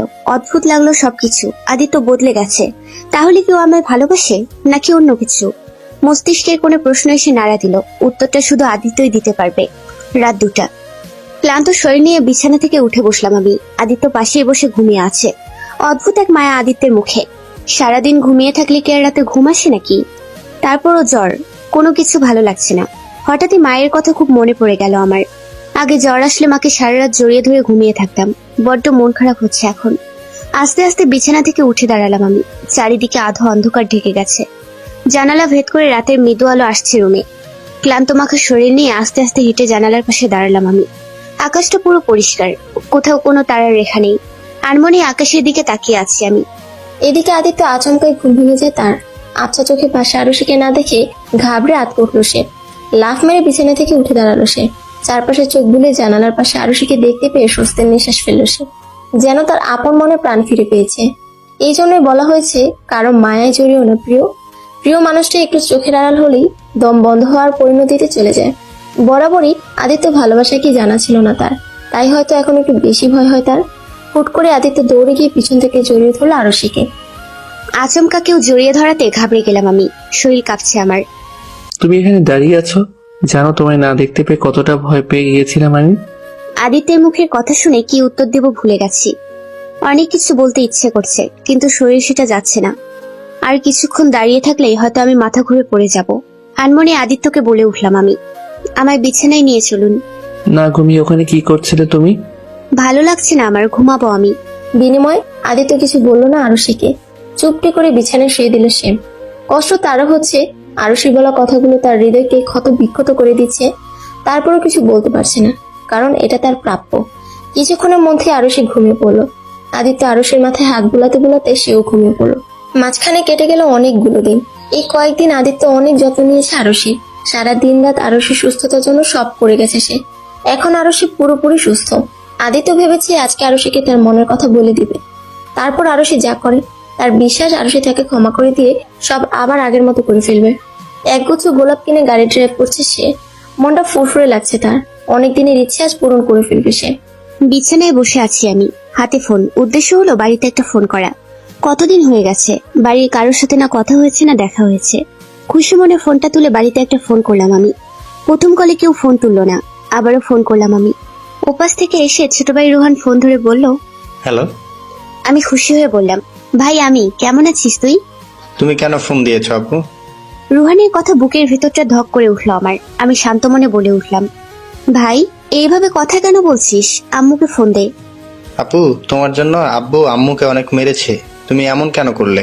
রুহানের কথা শুনে কষ্ট হচ্ছে এখন। আমি কাঁদতে কাঁদতে বলে উঠলাম, বিশ্বাস কর ভাই, আমি কিছু করিনি। এমন সময় রুহানের কাছ থেকে ফোন নিয়ে আব্বু ধমকের স্বরে বলে উঠলো, কোন সাহসে তুমি আমাদের ফোন দিয়েছো? তোমাকে বলে দিয়েছি না আমাদের কাছে তুমি মৃত? বাবা। আর কিছু বলা বা শোনার আগে আব্বু ফোনটা কেটে দিল। অপর পাশ থেকে আরুষি বেশ কয়েকবার হ্যালো করলো, কেউ শুনলো না তার আর্তনাদ। আরুষি কাঁদতে কাঁদতে বলে উঠলো, কি করে বোঝাই তোমাদের আমি কিছু করিনি? চেঁচিয়ে কাঁদতে লাগলো আরুষি। বিছানা চাদর উলট পালট করে ফেলেছে সে। যন্ত্রণায় বুক ফেটে যাচ্ছে তার। ছোট ভাইটাও তার সাথে খারাপ ব্যবহার করেছে, যেটা মোটেও মেনে নিতে পারছে না আরুষি। এদিকে কিছুক্ষণ পর আদিত্য রুমে ঢুকে রুমের অবস্থা দেখে চমকে উঠলো। আরুষির সামনে গিয়ে বলল, এসব কি করছো তুমি? কি হয়েছে? আদিত্যের কথা শুনে রেগে যায় আরুষি। আদিত্যের কলার চেপে ধরে চেঁচিয়ে বলে উঠলো সে, এমন কেন করেছেন আপনি? আপনার জন্য আজ আমার এই অবস্থা। কে বলেছিল এইভাবে বিয়ে করতে? শুধুমাত্র আপনার জন্য আজ আমার পুরো পরিবার আমায় ঘৃণা করছে। কেউ আমার সাথে কথা পর্যন্ত বলতে চাচ্ছে না। কি বলছিল আমার? আপনি চেয়েছিলেন আমি আপনার লাইফ থেকে সরে যাই, সরে এসেছি। তাহলে কেন এমন করলেন? বলতে বলতে ঢুকরে কেঁদে দেয় আরুষি। আদিত্য হুট করে বলে ওঠে, ভালোবাসি তোমায় আমি। আদিত্যের কথা শুনে হাসলো আরুষি। তারপর বলে উঠলো, ভালোবাসেন? হাসালেন তো মিস্টার আদ্রিয়ান আহমেদ আদিত্য। আপনার মুখে ভালোবাসার কথা মানায় না। যে আমার মৃত্যুর কথা শুনে ভয় পায় না, সে আর যাই হোক আমায় ভালোবাসতে পারে না। কেন বুঝতে পারছো না? আমি সত্যি কথা বলছি। আপনাকে আমার কিছু বোঝাতে হবে না। বেরিয়ে যান রুম থেকে। আমার আপনাকে সহ্য হচ্ছে না। বেরিয়ে যান বলছি। আমার কথাটা তো শোনো। আমি আপনার কোনো কথা শুনতে চাই না। বেরিয়ে যান। আদিত্য আর কিছু বলতে পারলো না, রুম থেকে বেরিয়ে যায় সে। আর আরো সে চেঁচিয়ে কেঁদে উঠল। ভুল করেছে সে, আদিত্যের মতো একটা মানুষকে ভালোবেসে। আরুষির বলা কথাগুলো সে ছুরির মতো আঘাত করেছে আদিত্যের বুকে। না, সে কিছু বলতে পারছে না, না সহ্য করতে পারছে। আদিত্য একটা রুমে ঢুকে সজোরে গোলাপ ফুল ছিটকে ফেলে দিল। অনেকগুলো ড্রিঙ্কের বোতল নিয়ে বসে পড়লো নিচে। তারপর একটা ছবির দিকে তাকিয়ে বলে উঠলো সে, কেন সবসময় আমার সাথে এমনটা হয় মা? যখনই ভাবি নিজেকে গুছিয়ে নিব তখনই কেন সবকিছু এলোমেলো হয়ে যায় কেন? কথাগুলো বলতে বলতে ড্রিঙ্ক করছে আদিত্য। তার যে খুব কষ্ট হচ্ছে, বুকের ভেতর ছাড়খাড় হয়ে যাচ্ছে। অন্ধকার রুমে লাগাতার ড্রিঙ্ক করে যাচ্ছে আদিত্য। চোখ পুরো লাল বর্ণ ধারণ করেছে তার। নেশা হয়ে গেছে প্রচুর। তারপর আদিত্য ড্রিঙ্ক করা থামাচ্ছে না, কারণ তার কষ্ট কমছে না। একের পর এক মদের বোতল খালি করছে সে। এক পর্যায়ে নিচে শুয়ে পড়ে আদিত্য। বিছানায় অগোছালো অবস্থায় শুয়ে আছি আমি। কোনোভাবেই ঘুম আসছে না। কষ্ট হচ্ছে খুব। একদিকে আদিত্য, অন্যদিকে পরিবার। দুই দিকে কষ্ট দিচ্ছে আমায়। আচ্ছা, আদিত্য তো বলছে আমায় ভালোবাসে, তাহলে আমি কেন এখন মেনে নিতে পারছি না তাকে? উফ, ভালো লাগছে না কিছু। পুরো পরিবার কষ্ট পাচ্ছে শুধুমাত্র আদিত্যের জন্য। এটাই হয়তো ওকে মেনে না নেওয়ার প্রথম কারণ আমার। হুট করেই বিছানা থেকে উঠে দাঁড়ালাম আমি। ঘড়ির দিকে তাকাতেই 2:02। রাত তো অনেক হয়েছে, তাহলে ঘুম কেন আসছে না আমার? হঠাৎই কি মনে করে বিছানা থেকে উঠে দরজার কাছে চলে গেলাম আমি। আস্তে আস্তে দরজা খুলে ফেললাম আমি। অবাক, দরজা খোলা ছিল নাকি? হুট করে রুম থেকে বাইরে বেরিয়ে আসলাম আমি।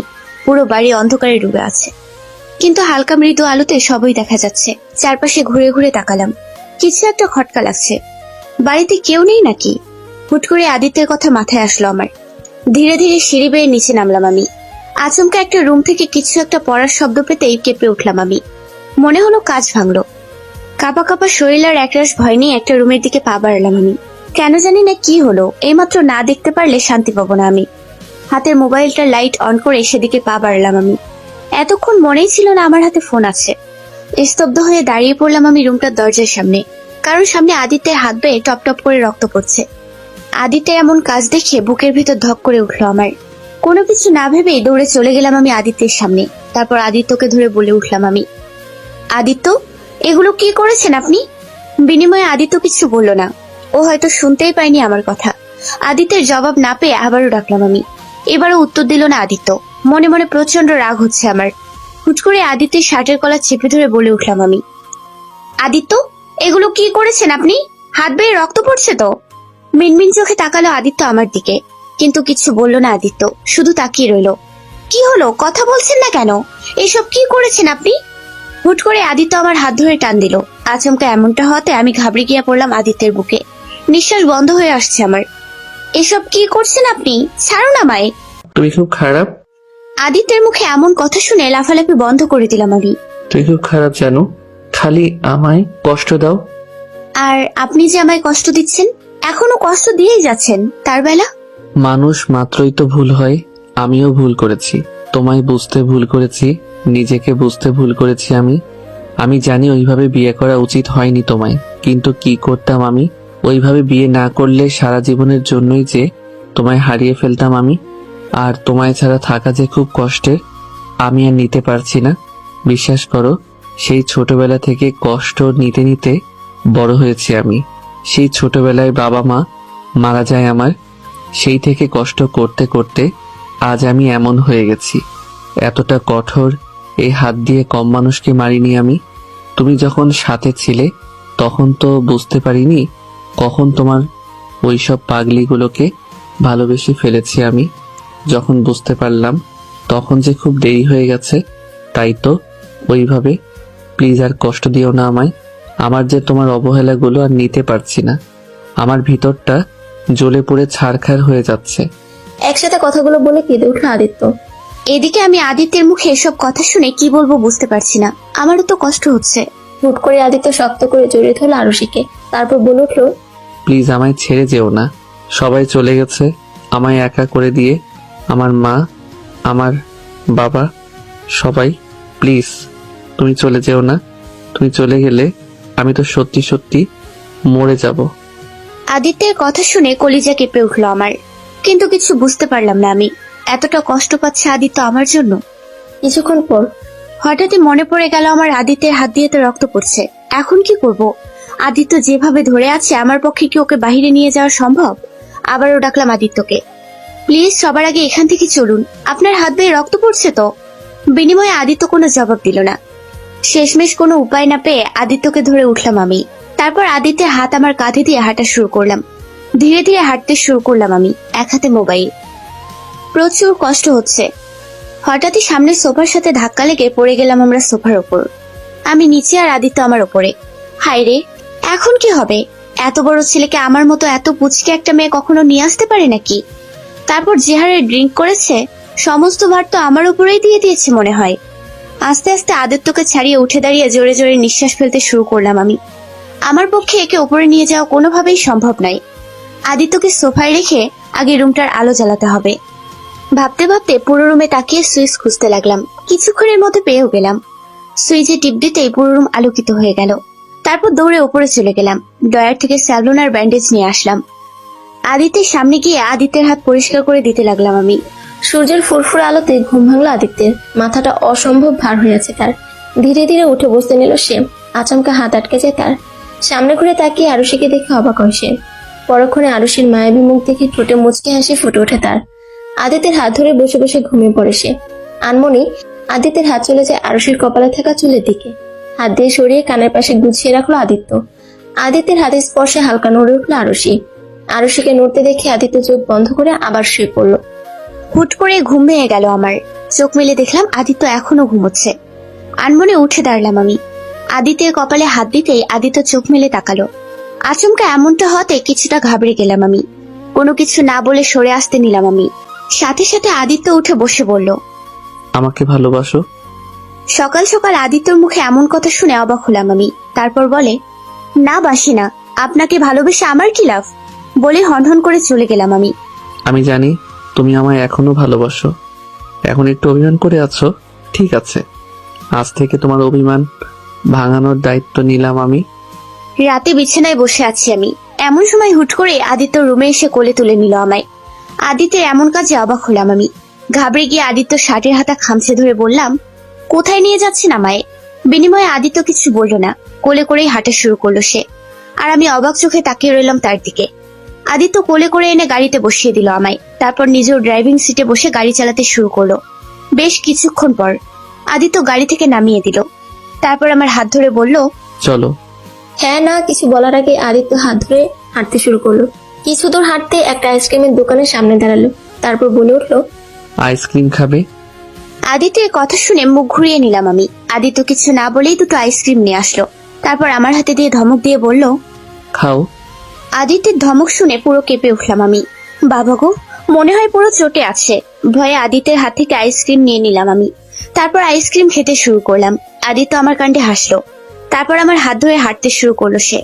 তার কাছে রীতিমতো অবাক হচ্ছে আমি। কিছুটা আগের আমির মতো বিহেভ করছে সে। জ্যোৎস্না ভরা রাত, আকাশে কয়েক শত তারা ঝলমল করছে, তার সাথে ফুরফুরে বাতাস, সব মিলিয়ে একটা অসম্ভব সুন্দর একটা পরিবেশ। আর এমন পরিবেশ দিয়ে আমার হাত ধরে হাঁটছে আদিত্য। ওপরে ওপরে রাগ থাকলেও ভেতর থেকে অসম্ভব খুশি আমি।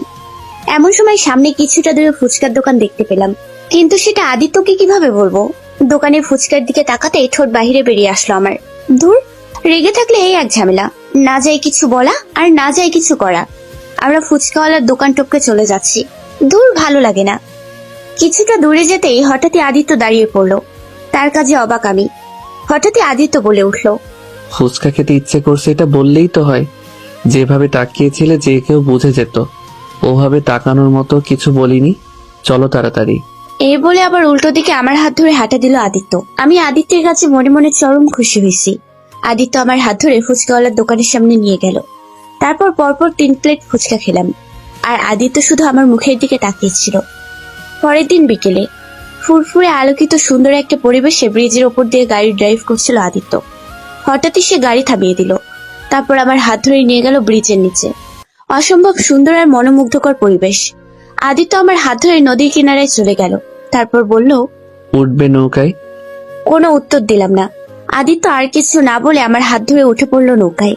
নদীর ঢেউয়ের শব্দ আর আশেপাশের গাছপালা দিয়ে ঘেরা একটি জায়গা। মুহূর্তগুলো সুন্দর। হঠাৎই আদিত্য বলে উঠল, আমি জানি তুমি এখনো আমায় খুব ভালোবাসো। শুধু তোমার অভিমানের দেয়ালটা একটু ভারী, তাই বলছো না। ঠিক আছে, কোনো ব্যাপার না। তোমায় কিছু বলতে হবে না। শুধু কখনো ছেড়ে যেও না আমায়। আমি যে তোমায় অসম্ভব ভালোবাসি। যেদিন তোমার অভিমানের দেয়াল হালকা হবে সেদিন বেশি কিছু নয়, শুধু সুন্দর করে সেজে গুজে মুখ ফুটে বলো, আমায় অভিমানে আছো তুমি। কথা দিচ্ছি আর কখনো কষ্ট দিব না তোমায়। এতটুকু বলে নৌকার উল্টো দিকে চলে গেল আদিত্য। আর আমি চুপটি করে আদিত্যর কথাগুলো শুনলাম। আদিত্য চলে যেতে আনমনে হাসলাম আমি। অভিমান তো কবে ভেঙে গেছে প্রিয়। মাঝখানে কেটে গেল পরপর অনেকগুলো দিন। সারাদিন ঘোরাঘুরি আর মজার মুহূর্তে কেটেছে দিনগুলো। এই কয়েকদিনে বেশ কয়েকটা জায়গায় ঘুরেছি আমরা। দিনের বেলা নদীর কিনারার হাতছানি আর রাতের বেলা আকাশে জলজল করা তারা, চাঁদের সংমিশ্রণে করা হাসি, সব মুহূর্তগুলোই একদম হৃদয়ে গাঁথা থাকবে। সকালের ফুরফুরে আলোতে ঘুম ভাঙলো আমার। পাশে আদিত্য এখনো ঘুমিয়ে আছে। আনমনে হাসলাম আমি। আদিত্য অনেক বদলে গেছে। সত্যি খুব সুন্দর ছিল বিগত দিনগুলি। আনমনে আমার হাত চলে গেল আদিত্যের কপালে। অসম্ভব সুন্দর লাগছে তাকে। কপালের সাথে আটকে থাকা চুলগুলো অসম্ভব মানিয়েছে তাকে। ছেলেদের এত সুন্দর হলে চলে নাকি? আনমনে হাসলাম আমি। তারপর বিছানা থেকে উঠে সোজা ওয়াশরুমে চলে গেলাম। আজকে খুব খুশি লাগছে। ওয়াশরুম থেকে বের হতেই দেখলাম আদিত্য উঠে গেছে। কিছু না বলে রুম থেকে বেরিয়ে গেলাম আমি। ব্রেকফাস্ট শেষ করে আদিত্য চলে গেল তার কাজে, আর আমি সারাদিন শুধু ঘরে থাকি, বিকেলে ঘুরতে বের হই। আজকে ভেবে রেখেছি আদিত্যের সাথে আর রাগারাগি করব না। আজকে বাড়ি ফিরলে সব রাগ অভিমান ভেঙে নতুন করে সব শুরু করব আমরা। তারপর পরিবারের সাথে আবার সব ঠিক করে নিব। আমি জানি আব্বুকে সব বুঝিয়ে বললে ঠিক আমাদের মেনে নিবে। আজকে খুব সুন্দর করে সেজেগুজে আদিত্যর সামনে দাঁড়িয়ে বলে উঠবো আমি, অভিমানেই আছো তুমি, আর আমার সেই অভিমানের দেয়াল ভেঙে নতুন করে তৈরি করবো আদিত্য আরুষির নতুন জীবন।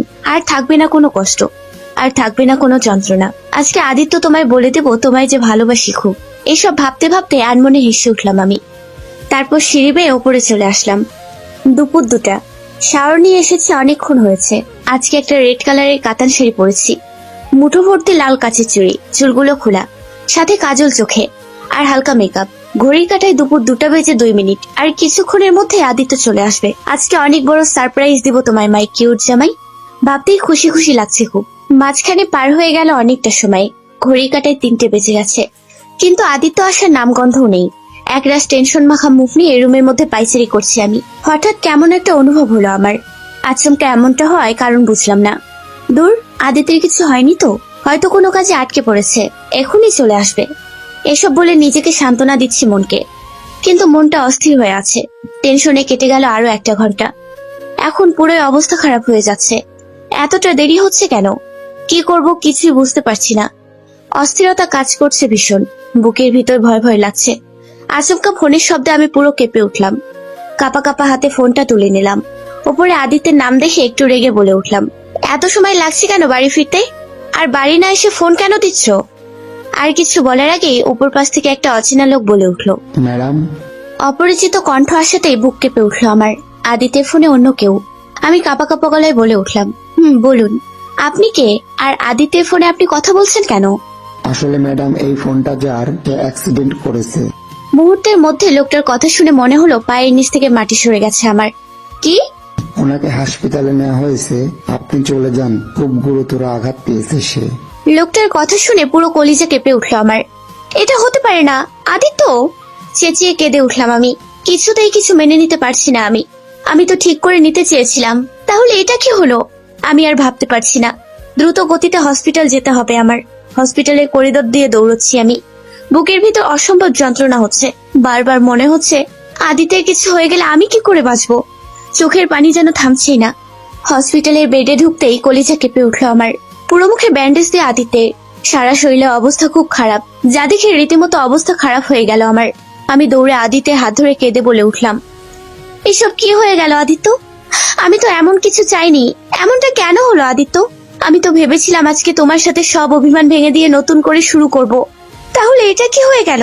বলতে বলতে কেঁদে উঠলাম আমি। হসপিটালের বেডে শুয়েছে আদিত্য। মাথায় আর পায়ে অসম্ভব আঘাত পেয়েছে সে।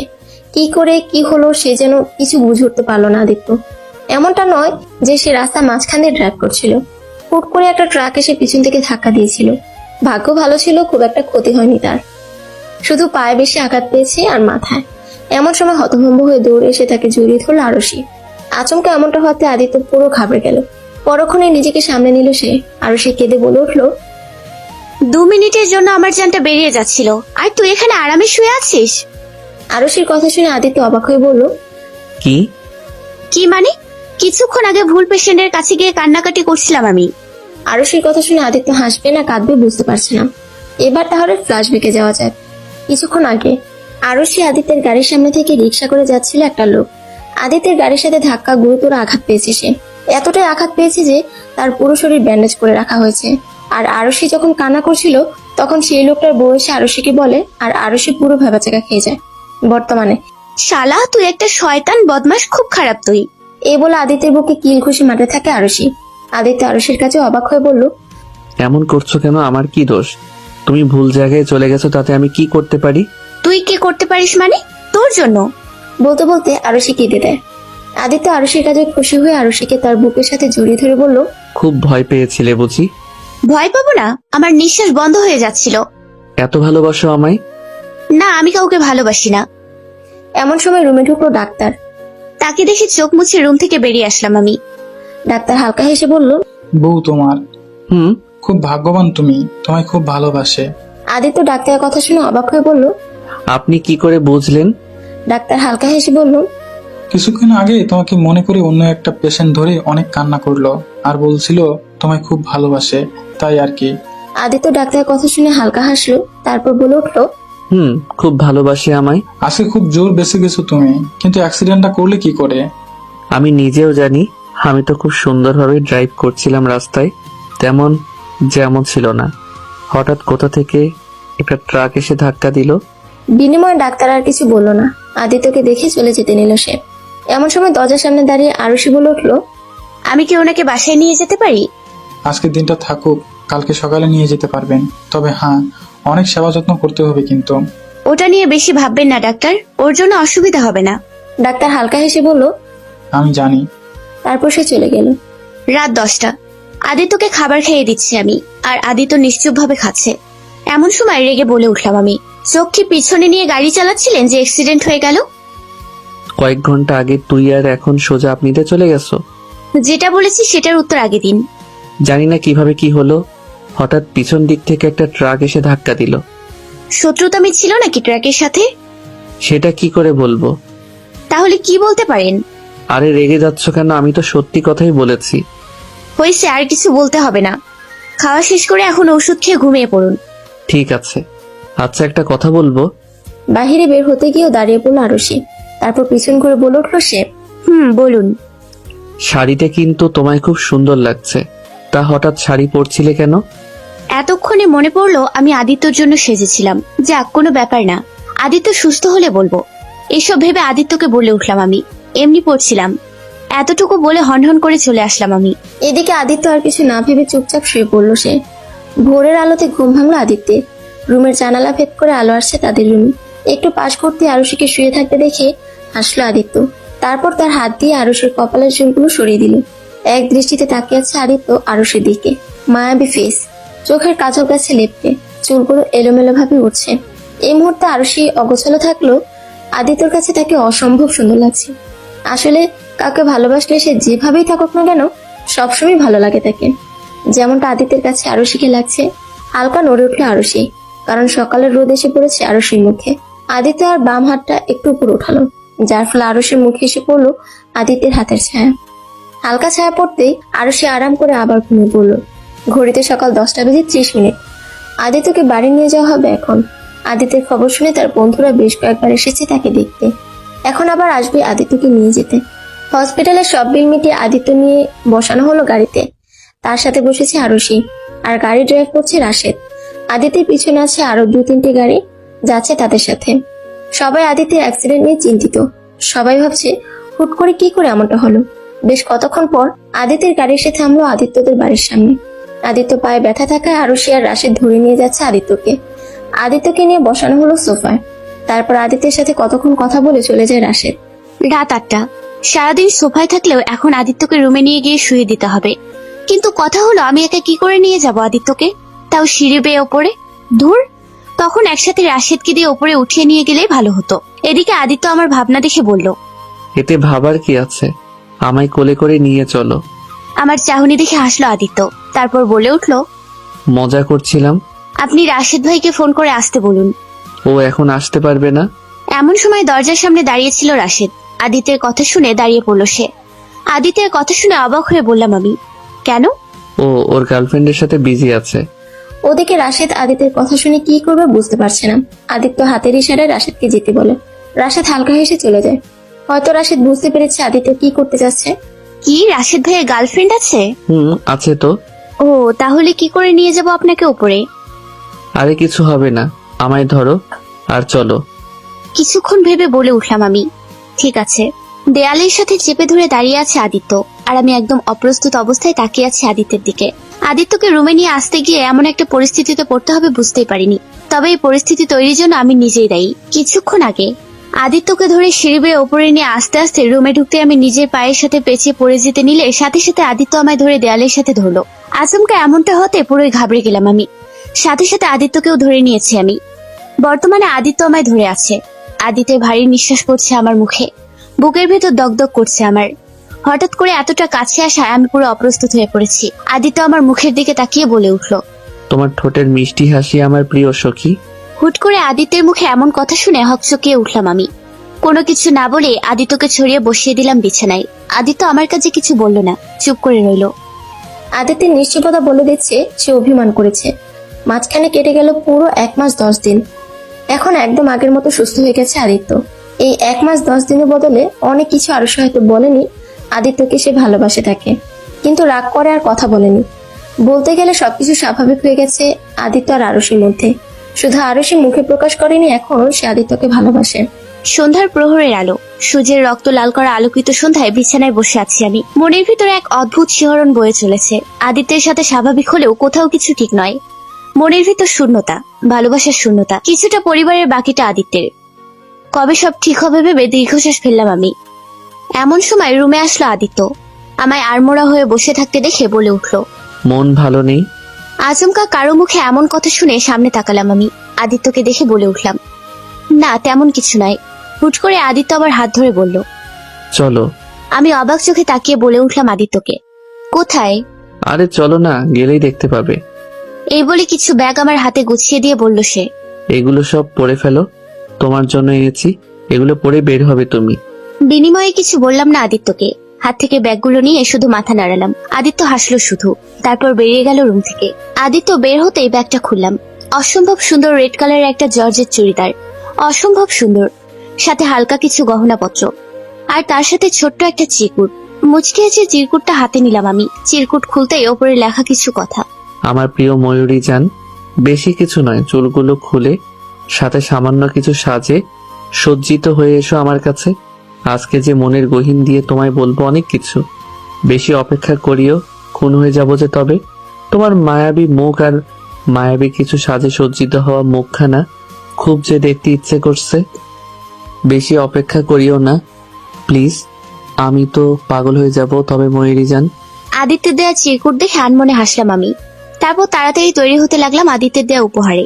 সিঁড়ি বেয়ে নিচে নামলাম আমি আদিত্যের দেয়া সব উপহার পরে। আদিত্য সামনেই সোফায় চুপ করে বসে আছে। পরনে তার ব্ল্যাক শার্ট আর ব্ল্যাক জিন্স। শার্টের হাতা কোণে পর্যন্ত বোল্ট করা, চুলগুলো সুন্দর করে সাজানো, হাতে ব্র্যান্ডেড কালো ঘড়ি। সব মিলিয়ে অসম্ভব সুন্দর লাগছে তাকে। আমি আনমনে হেসে চলে গেলাম তার কাছে। হালকা কাশি দিতেই আদিত্য আমার দিকে তাকালো। আদিত্য আমায় দেখে চটজলদি বলে উঠল, চলে এসেছো, চলো তাড়াতাড়ি। আমি কিছু বলার আগেই আদিত্য আমার হাত ধরে হাঁটা শুরু করে দিল। আমি অবাক চোখে শুধু তাকিয়ে রইলাম আদিত্যের দিকে। আদিত্য আমায় নিয়ে এসে গাড়িতে বসিয়ে দিল। তারপর আদিত্য ড্রাইভিং সিটে বসে গাড়ি চালাতে শুরু করলো। আমাদের গাড়ি থামলো একটা 20 তলা উঁচু বিল্ডিং এর নিচে। আদিত্য গাড়ি থেকে বলে উঠলো আমায়, নামো। আমিও কিছু না ভেবে নেমে পড়লাম। আদিত্য আমার হাত ধরে হাঁটা শুরু করলো। আলোকিত ছাদের উপর দাঁড়িয়ে আছে আমি আর আদিত্য। অসম্ভব সুন্দরভাবে সাজানো ছাদটি, চারিদিকে লাইটিং করা, আশেপাশে লাল রঙের লাভের বেলুন দিয়ে সাজানো। নিচেও চারিদিকে ছড়িয়ে ছিটিয়ে পড়ে আছে লাভ বেলুন। ছাদের রেলিং গুড়িয়ে রয়েছে মোমবাতি, উপরে উঠছে আকাশ ভরা ফানুস। এক কথায় বলতে গেলে অসম্ভব সুন্দর করে সাজানো হয়েছে ছাদটি। আমি পুরো অবাক হয়ে তাকিয়ে আছি চারিদিকে সৌন্দর্য দেখে। আচমকা আদিত্য একটা বেলুন হাতে তুলে দিল। আমি অবাক হয়ে তাকালাম বেলুনটির দিকে, কারণ বেলুনের ওপরে লেখা সরি। রাতের আকাশের জ্যোৎস্না ভরা আলো, চারিদিকে শীতল মেশানো মিষ্টি বাতাস বইছে। শরীরের পুরো শিরা থেকে উপশিরাগুলো প্রসারিত হয়ে যাচ্ছে। 20 তলা উঁচু বিল্ডিং এর উপরে বসে আদিত্য বলে উঠল, ময়ূরী জান, তোমায় আমি নিজের থেকেও বেশি ভালোবাসি। আমি জানি তুমিও আমায় ভালোবাসো, হয়তো আমার থেকেও বেশি। জানি তোমার অভিমানের দেয়ালটা একটু ভারী, কিন্তু অনেক তো হলো। আর কত ময়ূরী জান, তোমার অবহেলাগুলো যে আমায় তিলে তিলে শেষ করে দিচ্ছে। প্লিজ আর কষ্ট দিও না আমায়, আর তুমিও কষ্ট পেও না। আমি তোমায় কথা দিচ্ছি, সবকিছু আবার আগের মতো করে দিব। তোমার ফ্যামিলির সবাইকে তোমার সামনে নিয়ে আসবো আমি, কিন্তু প্লিজ আর অভিমান করে থেকো না আমার উপর।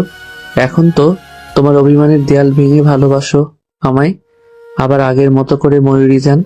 এতটুকু বলে থেমে যায় আদিত্য। তারপর আবার বলে উঠল, তোমার অভিমানের দেয়াল ভাঙবে কি আজকে, যেখানে সাক্ষী থাকবে ওই আকাশের চাঁদটা, ভরা আকাশ জুড়ে তারাগুলো, এই আলোকিত ক্যান্ডেলগুলো। তোমার অভিমান ভেঙে গেলে আবার নতুন করে সবকিছু শুরু করব আমরা। তাহলে সেখানে থাকবে শুধু আদিত্য আরুষির ভালোবাসার কাহিনী। বলেই আদিত্য আমার দিকে একটা ডায়মন্ডের আংটি এগিয়ে দিল। এদিকে আমি নিশ্চুপ হয়ে দাঁড়িয়ে আছি। এমনটা নয় যে আদিত্যের ওপর আমার কোনো অভিমান আছে। আমার অভিমানের দেয়াল তো সেই কবেই ভেঙে গেছে। এসব ভেবে মুচকি এসে হাত এগিয়ে দিলাম আদিত্যের দিকে। আদিত্য আমার কাছে চরম খুশি। সেও মুচকি এসে আংটি পরিয়ে দিল আমার হাতে। আদিত্য উঠে দাঁড়াতেই চাপটে জড়িয়ে ধরলাম আমি আদিত্যকে। কতদিনের পূর্ণ বাসনা পূরণ হলো আজ। আমি খুশি হয়ে আদিত্যকে বলে উঠলাম, আমার অভিমানের দেয়াল অনেক আগেই ভেঙে গেছে আমার কিউট জামাই। হয়তো এই দিনের অপেক্ষায় এতদিন বলতে পারিনি, আজই বলছি তোমায় প্রিয়। আমার অভিমানে আছো তুমি, আর তোমায় আমি আমার নিজের থেকেও বেশি ভালোবাসি। আগেও বেসেছি, এখনো বাসবো, আর সারা জীবনই বেসে যাব।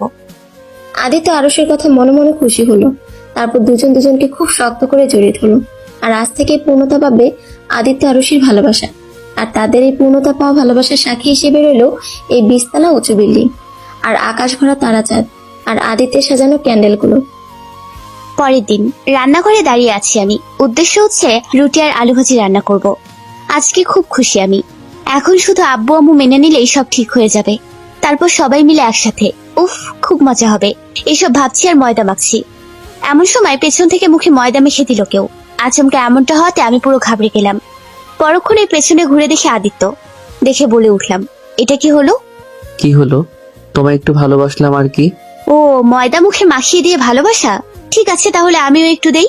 এই বলে পুরো 2 হাত ভর্তি করে ময়দা নিয়ে নিলাম। আদিত্য তা দেখে বলে উঠলো, এই না না। মাই জামাই, মাখতে তো হবেই, ভালোবাসতে হবে না? এই নিয়ে আমাদের দুজনের মধ্যে ছোটাছুটি শুরু হয়ে গেল। পুরো রান্নাঘরে দৌড়াদৌড়ি শুরু হয়ে গেছে। আদিত্য আমার মুখে ময়দা মেখে দিচ্ছে, আমি আদিত্যের। রুটি আর বানানো হলো না, ময়দা দিয়ে হাবুডুবু হয়ে গেছে। হুট করে দৌড়াদৌড়ির মাঝখানে আদিত্য জড়িয়ে ধরলো আমায়। আচমকা এমনটা হওয়াতে আমি ভরকে গেলাম। তারপর আরো ময়দা দিয়ে আদিত্য চুল মুখে পুরো ভরিয়ে দিয়েছে। এদিকে আমার কাছে আদিত্য কোনো রিয়েকশন দিল না, শুধু নিশ্চুপ ভাবে তাকিয়ে আছে আমার দিকে। আদিত্যের এমন কাজ দেখে আমি পুরো হাবলার মতো তাকালাম। তারপর বলে উঠলাম, কি হলো, এইভাবে তাকিয়ে আছো কেন? তোমার চোখে যে অদ্ভুত মায়া আজে ময়ূরী যান। মানে বলতেই আদিত্য একটু একটু কাছে এগোতে লাগলো আমার। আদিত্যের এমন কাজে অবাক হয়ে বললাম আমি, ওভাবে এগোচ্ছ কেন? বিনিময়ে আদিত্য কিছু বলল না, চুপচাপ এগোতে লাগলো আরুষের দিকে। এক পর্যায়ে দেয়ালের সাথে লেগে গেলাম আমি। এদিকে আদিত্য থামার নাম নেই। এক পর্যায়ে আদিত্য অনেকটা কাছে চলে এসেছে আমার। আদিত্যের নাকের নিঃশ্বাস এসে পড়ছে আমার মুখে। পুরো শরীর কেঁপে উঠলো আমার। আমি কাঁপা কাঁপা গলায় বললাম, তুমি এত কাছে কেন এলে? আদিত্য আমার কথা শুনে আমার ঠোঁটে হাত দিয়ে বলল, হুশ। আমি অবাক হয়ে তাকালাম আদিত্যের দিকে। হুট করে আদিত্য ঝুঁকে পড়লো। সাথে সাথে ভয়ে ঘাবড়ে গিয়ে চোখ বন্ধ করে নিলাম আমি। এদিকে আদিত্য আরুষের কাছে মুচকে হাসলো। তারপর 2 হাত মুঠো ভর্তি করে আরুষের পুরো মুখে আর চুলে ময়দা মেখে দিল আদিত্য। তারপর হেসে দিল আদিত্য। এদিকে আদিত্যের এমন কাজে আমি পুরো বোকা বনে গেলাম। পরক্ষণে রেগে বলে উঠলাম, এটা কি করলে? ঠিক আছে, ওয়েট। এই বলে পুরো এক বাটি ময়দা আদিত্যের শরীরে মেখে দিলাম আমি। আবারও শুরু হলো ময়দা মাখানোর হাডুডু খেলা। রাত 10টা, বেলকনিতে দাঁড়িয়ে আছি আমি। এমন সময় পেছন থেকে জড়িয়ে ধরলো আদিত্য। কি ভাবছো এত? আচমকা আদিত্য জড়িয়ে ধরে কথাটা বলে উঠলো আমায়। আদিত্যের প্রশ্নের উত্তরে বলে উঠলাম আমি, তেমন কিছু নাই। আচ্ছা, তুমি আকাশের দিকে তাকিয়ে কি দেখো বলো তো? তেমন কিছু নাই।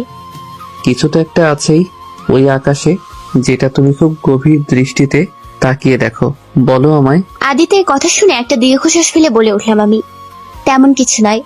খালি খালি আকাশের দিকে তাকিয়ে থাকতেই ভালো লাগে। তবে হ্যাঁ, কিছু একটা আছে বলতে। ওই যে আকাশে থাকা তারাগুলো আছে, আর যে আছে সে হলো আল্লাহ। আকাশের দিকে তাকিয়ে খোদাকে ফিল করা যায়। ছোটবেলা থেকে অভ্যাস আমার। কখনো খুশি হলে বা কখনো কষ্ট পেলে আমি আকাশের দিকে তাকিয়ে থাকি। ভালো লাগে আমার, নিজেকে হালকা মনে হয়। ও, এমন কিছু? তুমি কখনো ফিল করনি? সত্যি বলতে আমি কখনো তোমার মতো এগুলো ভাবিনি। তা ভাববে কেন? সারাদিন শুধু সাইপাস গিলে কষ্টকে দমিয়ে রাখবে। আজ থেকে ওসব সাইপাস খাওয়া বন্ধ বলে দিলাম। বলতেই আদিত্য শক্ত করে জড়িয়ে ধরে বলল, ঠিক আছে ময়ূরী জান, আচ্ছা এখন বলো তো এই মুহূর্তে তুমি কোনটায় আছো এটা বলো। মানে? ওই যে তুমি বললে না তুমি খুব খুশি হলে অথবা খুব কষ্ট হলে আকাশের দিকে তাকিয়ে থাকো, তাহলে এখন কোন কারণে তাকিয়ে আছো আকাশের দিকে? সত্যি বলবো? আদিতে গলা জড়িয়ে ধরে বলে উঠলাম আমি। একটু খুশি একটু কষ্ট দুটো মিলিয়েই যে অস্পষ্ট। মানে হলো এই মুহূর্তে দুটোই হচ্ছে আমার। খুশিও লাগছে আবার কষ্ট হচ্ছে। আমার কথা শুনে আদিত্য আমার গলা জড়িয়ে ধরে বলল, খুশি লাগছে কেন আর কষ্টই বা হচ্ছে কেন? খুশি লাগছে আমি আমার ভালোবাসার মানুষের সাথে আছি। তাকে এত এত ভালোবাসি, আর সেও আমায় ভালোবাসে। হাসলো আদিত্য। তারপর বলে উঠলো, খুশি হওয়ার কারণটা তো জানলাম, এখন কষ্ট হওয়ার কারণটা? কষ্ট যেটা হচ্ছে সেটা হলো আমার পরিবার। আমার আপন মানুষরা যে আমায় ঘৃণা করে প্রিয়, ছোট ভাইটাও যে আমায় ঘৃণা করে খুব। কতদিন হয়ে গেল ওদের সাথে না দেখা হয়েছে আর না কথা হয়েছে। কেমন আছে ওরা ওটাও তো জানা হয়নি। বলতে বলতে চোখে কোন বেয়ে 2 ফোঁটা পানি পড়ে গেল নিচে। আদিত্য আমায় শক্ত করে তার বুকে জড়িয়ে ধরে বলল, চিন্তা করো না ময়ূরী জান, সব ঠিক করে দিব খুব তাড়াতাড়ি। বিনিময়ে আরুষি কিছু বলল না। আদিত্যের বুকে মাথা দিয়ে জড়িয়ে ধরলো তাকে। কিছুক্ষণ পর হুট করে আদিত্য কোলে তুলে নিল আরুষিকে। তারপর বিছানায় শুয়ে দিয়ে নিজেও ঘুমিয়ে পড়ল। সূর্যের ফুরফুরে আলোতে ঘুম ভাঙলো আমার। পাশে আদিত্যকে না দেখে অবাক হলাম আমি। ঘড়ির কাঁটায় 7টা বাজে। এত তাড়াতাড়ি আদিত্য গেল কোথায়? বেশি কিছু না ভেবে বিছানা থেকে উঠে বসলাম আমি। চারিদিকে তাকিয়ে বিছানা থেকে নেমে সোজা ওয়াশরুমে চলে গেলাম। আরুষির বাড়িতে ঢুকে বিভিন্ন ধরনের খাবার নিয়ে ঢুকছে আদিত্যের লোকেরা। তাদের এমন কাজ আরুষির আম্মি আর তার ছোট ভাই দুজনেই অবাক হলো। এমন সময় সিঁড়ি বেয়ে নিচে নামছিল আরুষির বাবা। এত লোককে একসাথে ঢুকতে দেখে অবাক হয়ে বলল সে, এসব কি হচ্ছে? আর তোমরা কারা? এগুলো নিয়ে কোথায় যাচ্ছ? বিনিময়ে লোকগুলো কোনো উত্তর না দিয়ে তাদের মতো তারা তাদের কাজ করতে লাগলো। এদিকে আরুষির বাবা রেগে মেগে বলে উঠলো, কি হলো? তোমরা কথা বলছো না কেন? কে পাঠিয়েছে এগুলো? এমন সময় দরজার সামনে দাঁড়িয়ে থেকে আদিত্য বলে উঠলো। চাপ নিবেন না শ্বশুর মশাই, এগুলো আমি নিয়ে আসছি। বলতে বলতে সোফায় বসে বলল আদিত্য। আদিত্যকে দেখে আরুষির বাবা রেগে গিয়ে বলে উঠলো, তুমি? হ্যাঁ আমি। কি ভেবেছিলেন আপনার জামাই কখনো আসবে না আপনাদের বাড়িতে? হ্যাঁ, 10টা না 5টা না একটা মাত্র জামাই আপনার এত তাড়াতাড়ি ভুলে গেলে চলবে নাকি শ্বশুর মশাই? তোমার ফালতু কথা বাদ দিয়ে আগে বলো এখানে কেন এসেছো? আর একা আসছো নাকি? কেন, মেয়েকে আনলে খুশি হতেন বুঝি? এই বলে আদিত্য তার চোখের কালো চশমাটা খুলে সামনে টেবিলে রাখলো। এমন সময় আদিত্যর আনা লোকদের মধ্যে একজন বলে উঠলো, ভাই সবকিছু রাখা হয়ে গেছে। ঠিক আছে, এখন তাহলে তোরা যা, বাকিটা আমি একাই শ্বশুর মশাই সাথে বুঝে নিব, তাই না শ্বশুর মশাই? ঠিক আছে ভাই। বলে আদিত্যের লোকেরা চলে গেল বাহিরে। আদিত্যের লোকেরা চলে যেতে আদিত্য আরুষির বাবাকে বলে উঠলো, কি হলো শ্বশুর মশাই, দাঁড়িয়ে আছেন কেন? বসুন না। আদিত্যের কথা শুনে আরুষির বাবা বসলো না। যা দেখে আদিত্য বলে উঠলো, আহা, শ্বশুর মশাই দাঁড়িয়ে থাকবেন, তাহলে বসবেন না? আদিত্যের কথায় কোনো হেলদোল হলো না আরুষির বাবার। যা দেখে আদিত্য রেগে মেগে চেঁচিয়ে বলে উঠলো, আপনি কি আমার বাংলা কথা বুঝতে পারছেন না? বলে সজোরে হাতের পিস্তল দিয়ে টেবিলের উপর একটা বাড়ি মারলো। সাথে সাথে বাড়ির সবাই পুরো কেঁপে উঠল। আদিত্য আবার বলে উঠলো, বসুন। সাথে সাথে আরুষির বাবা বসে পড়লো সোফায়। উনি বসতে আদিত্য জোরে জোরে 2বার শ্বাস ফেলে নিজের রাগকে কন্ট্রোল করে শান্ত গলায় বলে উঠলো, দেখুন, এখানে আমি না কোনো ঝগড়া করতে এসেছি, না কোনো ঝামেলা করতে। আমি চাই আপনাদের আর আরুষির মধ্যে যে ভুল বোঝাবুঝিটা হয়েছে সেটা সংশোধন করতে। তাই আমি হাত জোর করে অনুরোধ করছি, আমায় রাগাবেন না, আর কথাটাকে থ্রেট হিসেবে নিবেন না, অনুরোধ হিসেবে নিবেন। তুমি কি আমায় ভয় দেখাচ্ছ? এই যে শ্বশুর মশাই মাত্র বললাম, থ্রেট হিসেবে নিয়ে নিবেন না। তারপরও আদিত্য কিছুক্ষণ চুপ থেকে বলে উঠলো, দেখুন শ্বশুর মশাই, যেটা হয়েছে সেটার জন্য আরুষির কোনো দোষ নেই। যা করেছি সব আমি করেছি। তাই প্লিজ আরুষির উপর আর রাগ করে থাকবেন না। ও যে আপনাদের ছাড়া ভালো নেই আমি জানি, আপনারাও আরুষিকে ছাড়া ভালো নেই। তাই আমি আপনাদের কাছে হাত জোর করে বলছি, প্লিজ আর রাগ করে থাকবেন না। আপনার সব রাগ তো আমার উপর, প্লিজ তার শাস্তি আরুষিকে দিবেন না। এই কয়েকদিনে এমন কোনো দিন নেই যেদিন আরুষি আপনাদের কথা ভেবে কাঁদেনি। প্লিজ ওকে কাঁদাবেন না। প্লিজ সব ভুলে গিয়ে আবার আগের মতো করে আরুষিকে আপন করে নিন প্লিজ শ্বশুর মশাই।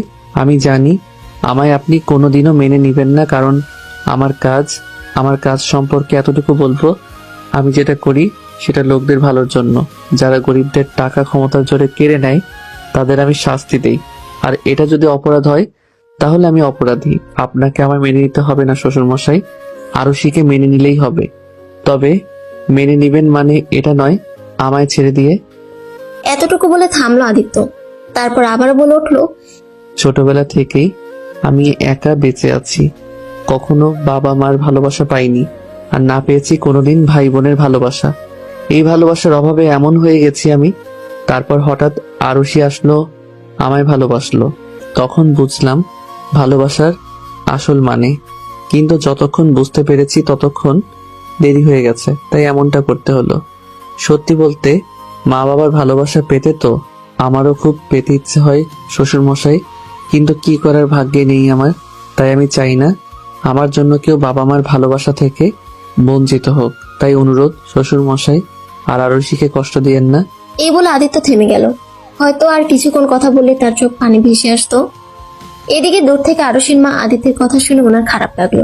ছোটবেলা থেকে ছেলেটা বাবা মার জন্য কষ্ট পাচ্ছে, আরশির কথা ভেবেও কষ্ট পাচ্ছে সে। এদিকে আরশির বাবা চুপ করে বসে আছে, কিছু বলছে না। এমনটা নয় যে সে আরশির জন্য কষ্ট পাচ্ছে না, আরশিকে ভালোবাসে তো খুব, কিন্তু তারে চাপা কষ্ট কাউকে বুঝতে দেয়নি আরশির বাবা। বেশ কিছুক্ষণ পর আদিত্য বলে উঠলো, কি হলো শ্বশুর মশাই, কিছু বলবেন না? আদিত্যের কথায় আরশির বাবা তার ভাবনা থেকে বেরিয়ে আসলো। তারপর বলে উঠলো, তোমার বলা শেষ হয়েছে? তাহলে তুমি এখন আসতে পারো। এতক্ষণ পর আরশির বাবার মুখে এমন কথা হা হয়ে গেল আদিত্য। তারপর বলে উঠলো, প্লিজ শ্বশুর মশাই। তোমার আর কোনো কথা শুনতে চাই না। এই বলে আরশির বাবা সোফা থেকে উঠে সোজা উপরে চলে গেলেন। এদিকে আদিত্য মাথা নিচু করে বসে রইল সোফায়। এমন সময় আদিত্যের সামনে এসে বসলো আরশির আম্মু। আদিত্যের মাথায় হাত দিয়ে বলল, চিন্তা করো না, সব ঠিক হয়ে যাবে। কেমন আছে আমার মেয়েটা? আপনাদের ছাড়া ভালো নেই শাশুড়ি মা। বিনিময়ে আরশির মা কিছু না বললো না। আদিত্য আর কিছু না বলে চুপচাপ বেরিয়ে আসলো বাড়ি থেকে। গাড়িতে ঢুকতে গিয়ে আরেকবার পিছন ঘুরে আরশির বাড়ির দিকে তাকিয়ে চলে গেল সে মন খারাপ করে। তারপর গাড়ি করে চলে গেল আদিত্য। কলিং বেল বাজতে গিয়ে দরজা খুলে দিলাম আমি। সামনের ব্যক্তিদের দেখে চোখ বড় বড় হয়ে গেল আমার। অবাক চোখে তাকিয়ে আছি আমি মানুষগুলোর দিকে, কারণ বাইরে আমার বাবা মা আর ছোট ভাই দাঁড়িয়ে আছে। ওনাদের দেখে কি করব বুঝতে পারছি না আমি অবাক চোখে তাকিয়ে আছি। এমন সময় আব্বু বলে উঠলো, কি হলো, আমাদের ভেতরে আসতে বলবি না নাকি বাইরে দাঁড়িয়ে থাকবো? সঙ্গে সঙ্গে আমি দৌড়ে গিয়ে আব্বু আম্মুকে জড়িয়ে ধরে কেঁদে দিলাম। আমার কান্না দেখে আব্বু মাথায় হাত দিয়ে বলল, আরে পাগলি মেয়ে, আর কাঁদা লাগবে না, আমরা তো চলেই এসেছি। আব্বু আম্মু, তোমরা আমায় ক্ষমা করে দিয়েছো? সব কথা কি বাইরেই বসে বলবো? এই যা দেখেছো, আমি একদম ভুলেই গেছিলাম। আসো মা বাবা রোহান। তারপর তারা তিনজনের ভেতরে এসে বসলো। আমি তাদের সোফায় বসতে দিয়ে বলে উঠলাম, তোমরা বসো, আমি এক্ষুনি আসছি। কই যাস? একটু বসো, আমি এক্ষুনি আসছি। এই বলে খুশি হয়ে সোজা উপরে উঠে গেলাম। তারপর রুমে ঢুকে ফোনটা হাতে নিয়ে সোজা আদিত্যের কাছে ফোন। প্রথম কলে আদিত্য ফোন তুলে নিল। তারপর আমি বলে উঠলাম, তুমি কোথায় আদিত্য? আমি চেম্বারে। তোমাদের একটা কথা বলতে ভুলে গেছি, আদিত্য হলো একজন ডাক্তার। ও, একটু তাড়াতাড়ি বাসায় আসতে পারবে প্লিজ? একটু এমার্জেন্সি আছে। কি হয়েছে, সব ঠিক আছে তো? তোমার শরীর ঠিক আছে? সব ঠিক আছে, তুমি চলে আসো বাসায় প্লিজ। আচ্ছা দেখছি। ঠিক আছে, তাড়াতাড়ি আসবে কিন্তু। হুম। বলেই ফোনটা কেটে দিল আদিত্য। তারপর আমিও খুশি হয়ে নিচে গেলাম। তোমরা কি খাবে বলো, আমি নিজ হাতে রান্না করে খাওয়াবো তোমাদের। এখন কিছু লাগবে না, জামাই আসুক, আমরা একসাথে খাবো। বাবার কথা শুনে আমি রীতিমতো অবাক হলাম। আমি নিশ্চুপ ভাবে গিয়ে বসে পড়লাম নিচে। তারপর আব্বুর হাত ধরে বলে উঠলাম, তুমি আমাদের মেনে নিয়েছো? তবে আমার একটা শর্ত আছে। কি শর্ত বাবা? সেটা আদিত্য আসলেই বলবো। ঠিক আছে বাবা, তুমি বসো, আমি তোমাদের জন্য চা বা কফি নিয়ে আসি। ঠিক আছে। তারপর আমি উঠে চলে আসলাম রান্নাঘরে। আমার পেছন পেছন আম্মু চলে আসলো। আম্মুকে দেখে আমি জড়িয়ে ধরে বলে উঠলাম, সরি আম্মু। ঠিক আছে, এখন বলতো এখানে কেমন আছিস? আম্মু, আগে যেমন ছিলাম এখন তার চেয়েও খুব ভালো আছি। তোমরা যে চলে এসেছো, একটা কথা বলবো মা? বল। হঠাৎ করে তোমরা এইভাবে এখানে? আমার কথা শুনে অবাক হয়ে বলল, কেন, তুই জানিস না? কি জানবো? কেন, আদিত্য তো সকালে গিয়েছিল আমাদের বাড়ি। কি? তারপর আম্মু সব বলতে শুরু করলো। আদিত্য বাড়িতে যাওয়া থেকে শুরু করে ফেরত আসা পর্যন্ত সবকিছু। সব শুনে আমি কি রিয়েকশন দেবো ভুলে গেছি। ঘন্টাখানিক পর কলিং বেল টিপ দিতেই দৌড়ে গিয়ে দরজা খুলে দিলাম আমি। আদিত্য আমায় দেখে বলে উঠলো, বলো কি হয়েছে? আগে ভিতরে তো চলো। এমন সময় সোফায় বসে চা খাচ্ছিল বাবা মা আর পাশে রুহানো। তাদের দেখে রীতিমতো আদিত্য অবাক, কারণ তখন তো আদিত্যের এমন চাহনি দেখে আব্বু বলে উঠলো, কেমন দিলাম জামাই? জামাই শব্দটা শুনে আদিত্য আরো অবাক হলো। তার মানে আমরা শুধু আমার মেয়েকে নয়, তোমায়ও মেনে নিয়েছি জামাই। আদিত্য খুশি হয়ে আব্বুকে জড়িয়ে ধরলো। তারপর বলল, আমি ভাবতেই পারিনি শ্বশুর মশাই আপনি আমাকেও মেনে নিবেন। মেনে তো নিয়েছি, তবে আমার একটা শর্ত আছে। বলুন না। যেহেতু তোমাদের বিয়ে হুট করেই হয়েছে, তাই আমি চাচ্ছি ছোট্ট একটা পার্টি দিব তোমাদের নামে। ও, এই ব্যাপার? আমার কোনো আপত্তি নেই শ্বশুর মশাই। তারপর পুরো দুপুরটাই হাসি খুশি ভাবে চলে গেল। এত সহজে সবটা হয়ে যাবে ভাবতেই পারিনি। রাত 9টা। ডাইনিং টেবিলে বসে আছে বাবা, আদিত্য, রুহান সহ আমরা সবাই। প্রথমে বাবা, তার পাশে আদিত্য, আদিত্যের পাশে আমি, তারপর মাঝখানে আম্মু, ও পাশে রুহান। আজকে আমি আর আম্মু মিলে রান্না করেছি। আজকে সবাই খুব খুশি, তাই আজ রাতে আম্মু আমায় আর রুহানকে খাইয়ে দিবে। অনেকদিন হয়ে গেছে মায়ের হাতে ভাত খাইনি। প্রথম লোকমা ভাত আমার মুখে তুলে দিল। আমিও খুশি হয়ে খাবার নিয়ে নিলাম, তারপর রুহানকেও দিল। এদিকে আমাদের কাছে আদিত্য আম্মুর দিকে তাকিয়ে রইল। তার কাছেও ভালো লাগছে, তারও একটা ফ্যামিলি আছে, মা আছে, বাবা আছে, ভাইয়ের মতো শালা আছে। এসব ভেবে মুচকি আসলো আদিত্য। এমন সময় তার মুখের সামনে এক লোকমা খাবার নিয়ে বলল আম্মু। হ্যাঁ করো। বিনিময়ে আদিত্য কিছু বলল না, অবাক চোখে তাকিয়ে রইল আম্মুর মুখের দিকে। আম্মু আদিত্যের চাহনি দেখে বলে উঠল, আজ থেকে আমি শুধু আরুষির মা নয়, তোমারও মা আমি, আর মায়ের কথা শুনতে হয়। হ্যাঁ করো। আম্মুর কথা শুনে আদিত্যর চোখ ভেসে আসলো। আদিত্য খুশি হয়ে মায়ের হাত থেকে এক লোকমা খাবার নিয়ে আম্মুর হাতে চুমু দিয়ে বলল, আমিও আপনার জামাই নই, ছেলে মা। এদিকে আমরা দুই ভাই বোনেদের কাণ্ড দেখে বলে উঠলাম, এখন তো আমরা কেউ নই না, শুধু ওনাকে আদর করলে হবে, আমাদেরও তো করতে হবে। সাথে সাথে আদিত্য আম্মু দুজনেই হেসে দিল। খাবার খাওয়ার পুরো মুহূর্তটাই অসাধারণ ছিল। আজকে রাতে বাবা মা আর রুহান আমাদের সাথেই থাকবে ভাবতে আরো খুশি লাগছে। রাত 11টা। ছাদের এক কিনারায় দাঁড়িয়ে আছে আদিত্য। আজকে সে খুব খুশি, আর সাথে নিজের মা বাবাকেও খুব মনে পড়ছে তার। আকাশের দিকে তাকিয়ে তারাগুলো দেখছে আদিত্য। এমন সময় পিছন থেকে জড়িয়ে ধরল আরশি। আচমকা এমনটা হতে আদিত্য ঘাবড়ে পরক্ষণে নিজেকে সামনে নিল। সারা বাড়িতে আদিত্যকে কোথাও না পেয়ে ছাদে চলে আসি আমি। তারপর আদিত্যকে দেখে পেছন থেকে জড়িয়ে ধরে বলে উঠলাম আমি, আজকে আমি খুব খুশি। বিনিময়ে আদিত্য কিছু বলল না, চুপ করে রইল। আদিত্যকে চুপ থাকতে দেখে আবারও বলে উঠলাম আমি, কি হলো, কিছু বলছো না কেন? তুমি খুশি তো? খুব খুশি। আর তুমি? আমিও। আমার আর কোনো কষ্ট নেই মাই কিউট জামাই। এখন থেকে আমিও খুব খুশি থাকবো। থুকু, আমরা খুব খুশি থাকবো। আকাশের দিকে তাকিয়ে কি দেখছো? তেমন কিছু নয় মা, বাবার কথা মনে পড়ছে খুব। মুহূর্তের মধ্যে মনটা খারাপ হয়ে গেল আমার। আমি আদিত্যের সামনে গিয়ে ওর গালে দুহাত দিয়ে চেপে ধরে বললাম, এত মন খারাপ করতে নেই, আমার মা বাবা আছে না, আমার মা বাবা মানেই তোমার মা বাবা। বলে জড়িয়ে ধরলাম আদিত্যকে। আদিত্য কিছু না বলে শক্ত করে জড়িয়ে ধরল আরশিকে। মাঝখানে কেটে গেল 2 দিন। আজকে আরশির বাড়িতে আদিত্য আর আরশির বিয়ে উপলক্ষে বড় অনুষ্ঠান হবে। পুরো বাড়ি খুব সুন্দর করে সাজানো হয়েছে। পুরো বাড়িটাকে ফুল দিয়ে অসম্ভবভাবে তৈরি করে রাখা হয়েছে। পার্লার থেকে বিউটিশিয়ানের এসেছে আরশিকে সাজাতে। আজকে আরশি অসম্ভব খুশি, সাথে আদিত্য। হয়তো কেউই বিশ্বাস করতে পারছে না এত সহজেই সবাই সবটা মেনে নিয়েছে। আজকে আদিত্য সাদা রঙের শিরোনি পরেছে, সাথে সাদা জুতো, হাতে ঘড়ি, চুলগুলো বরাবরের মতো সুন্দর করে সাজানো। অল্প সাজে অসাধারণ লাগছে আদিত্যকে। আর অন্যদিকে আরশি আজকে রেড সাদা কম্বিনেশনে মিশ্রিত একটা লেহেঙ্গা পরেছে।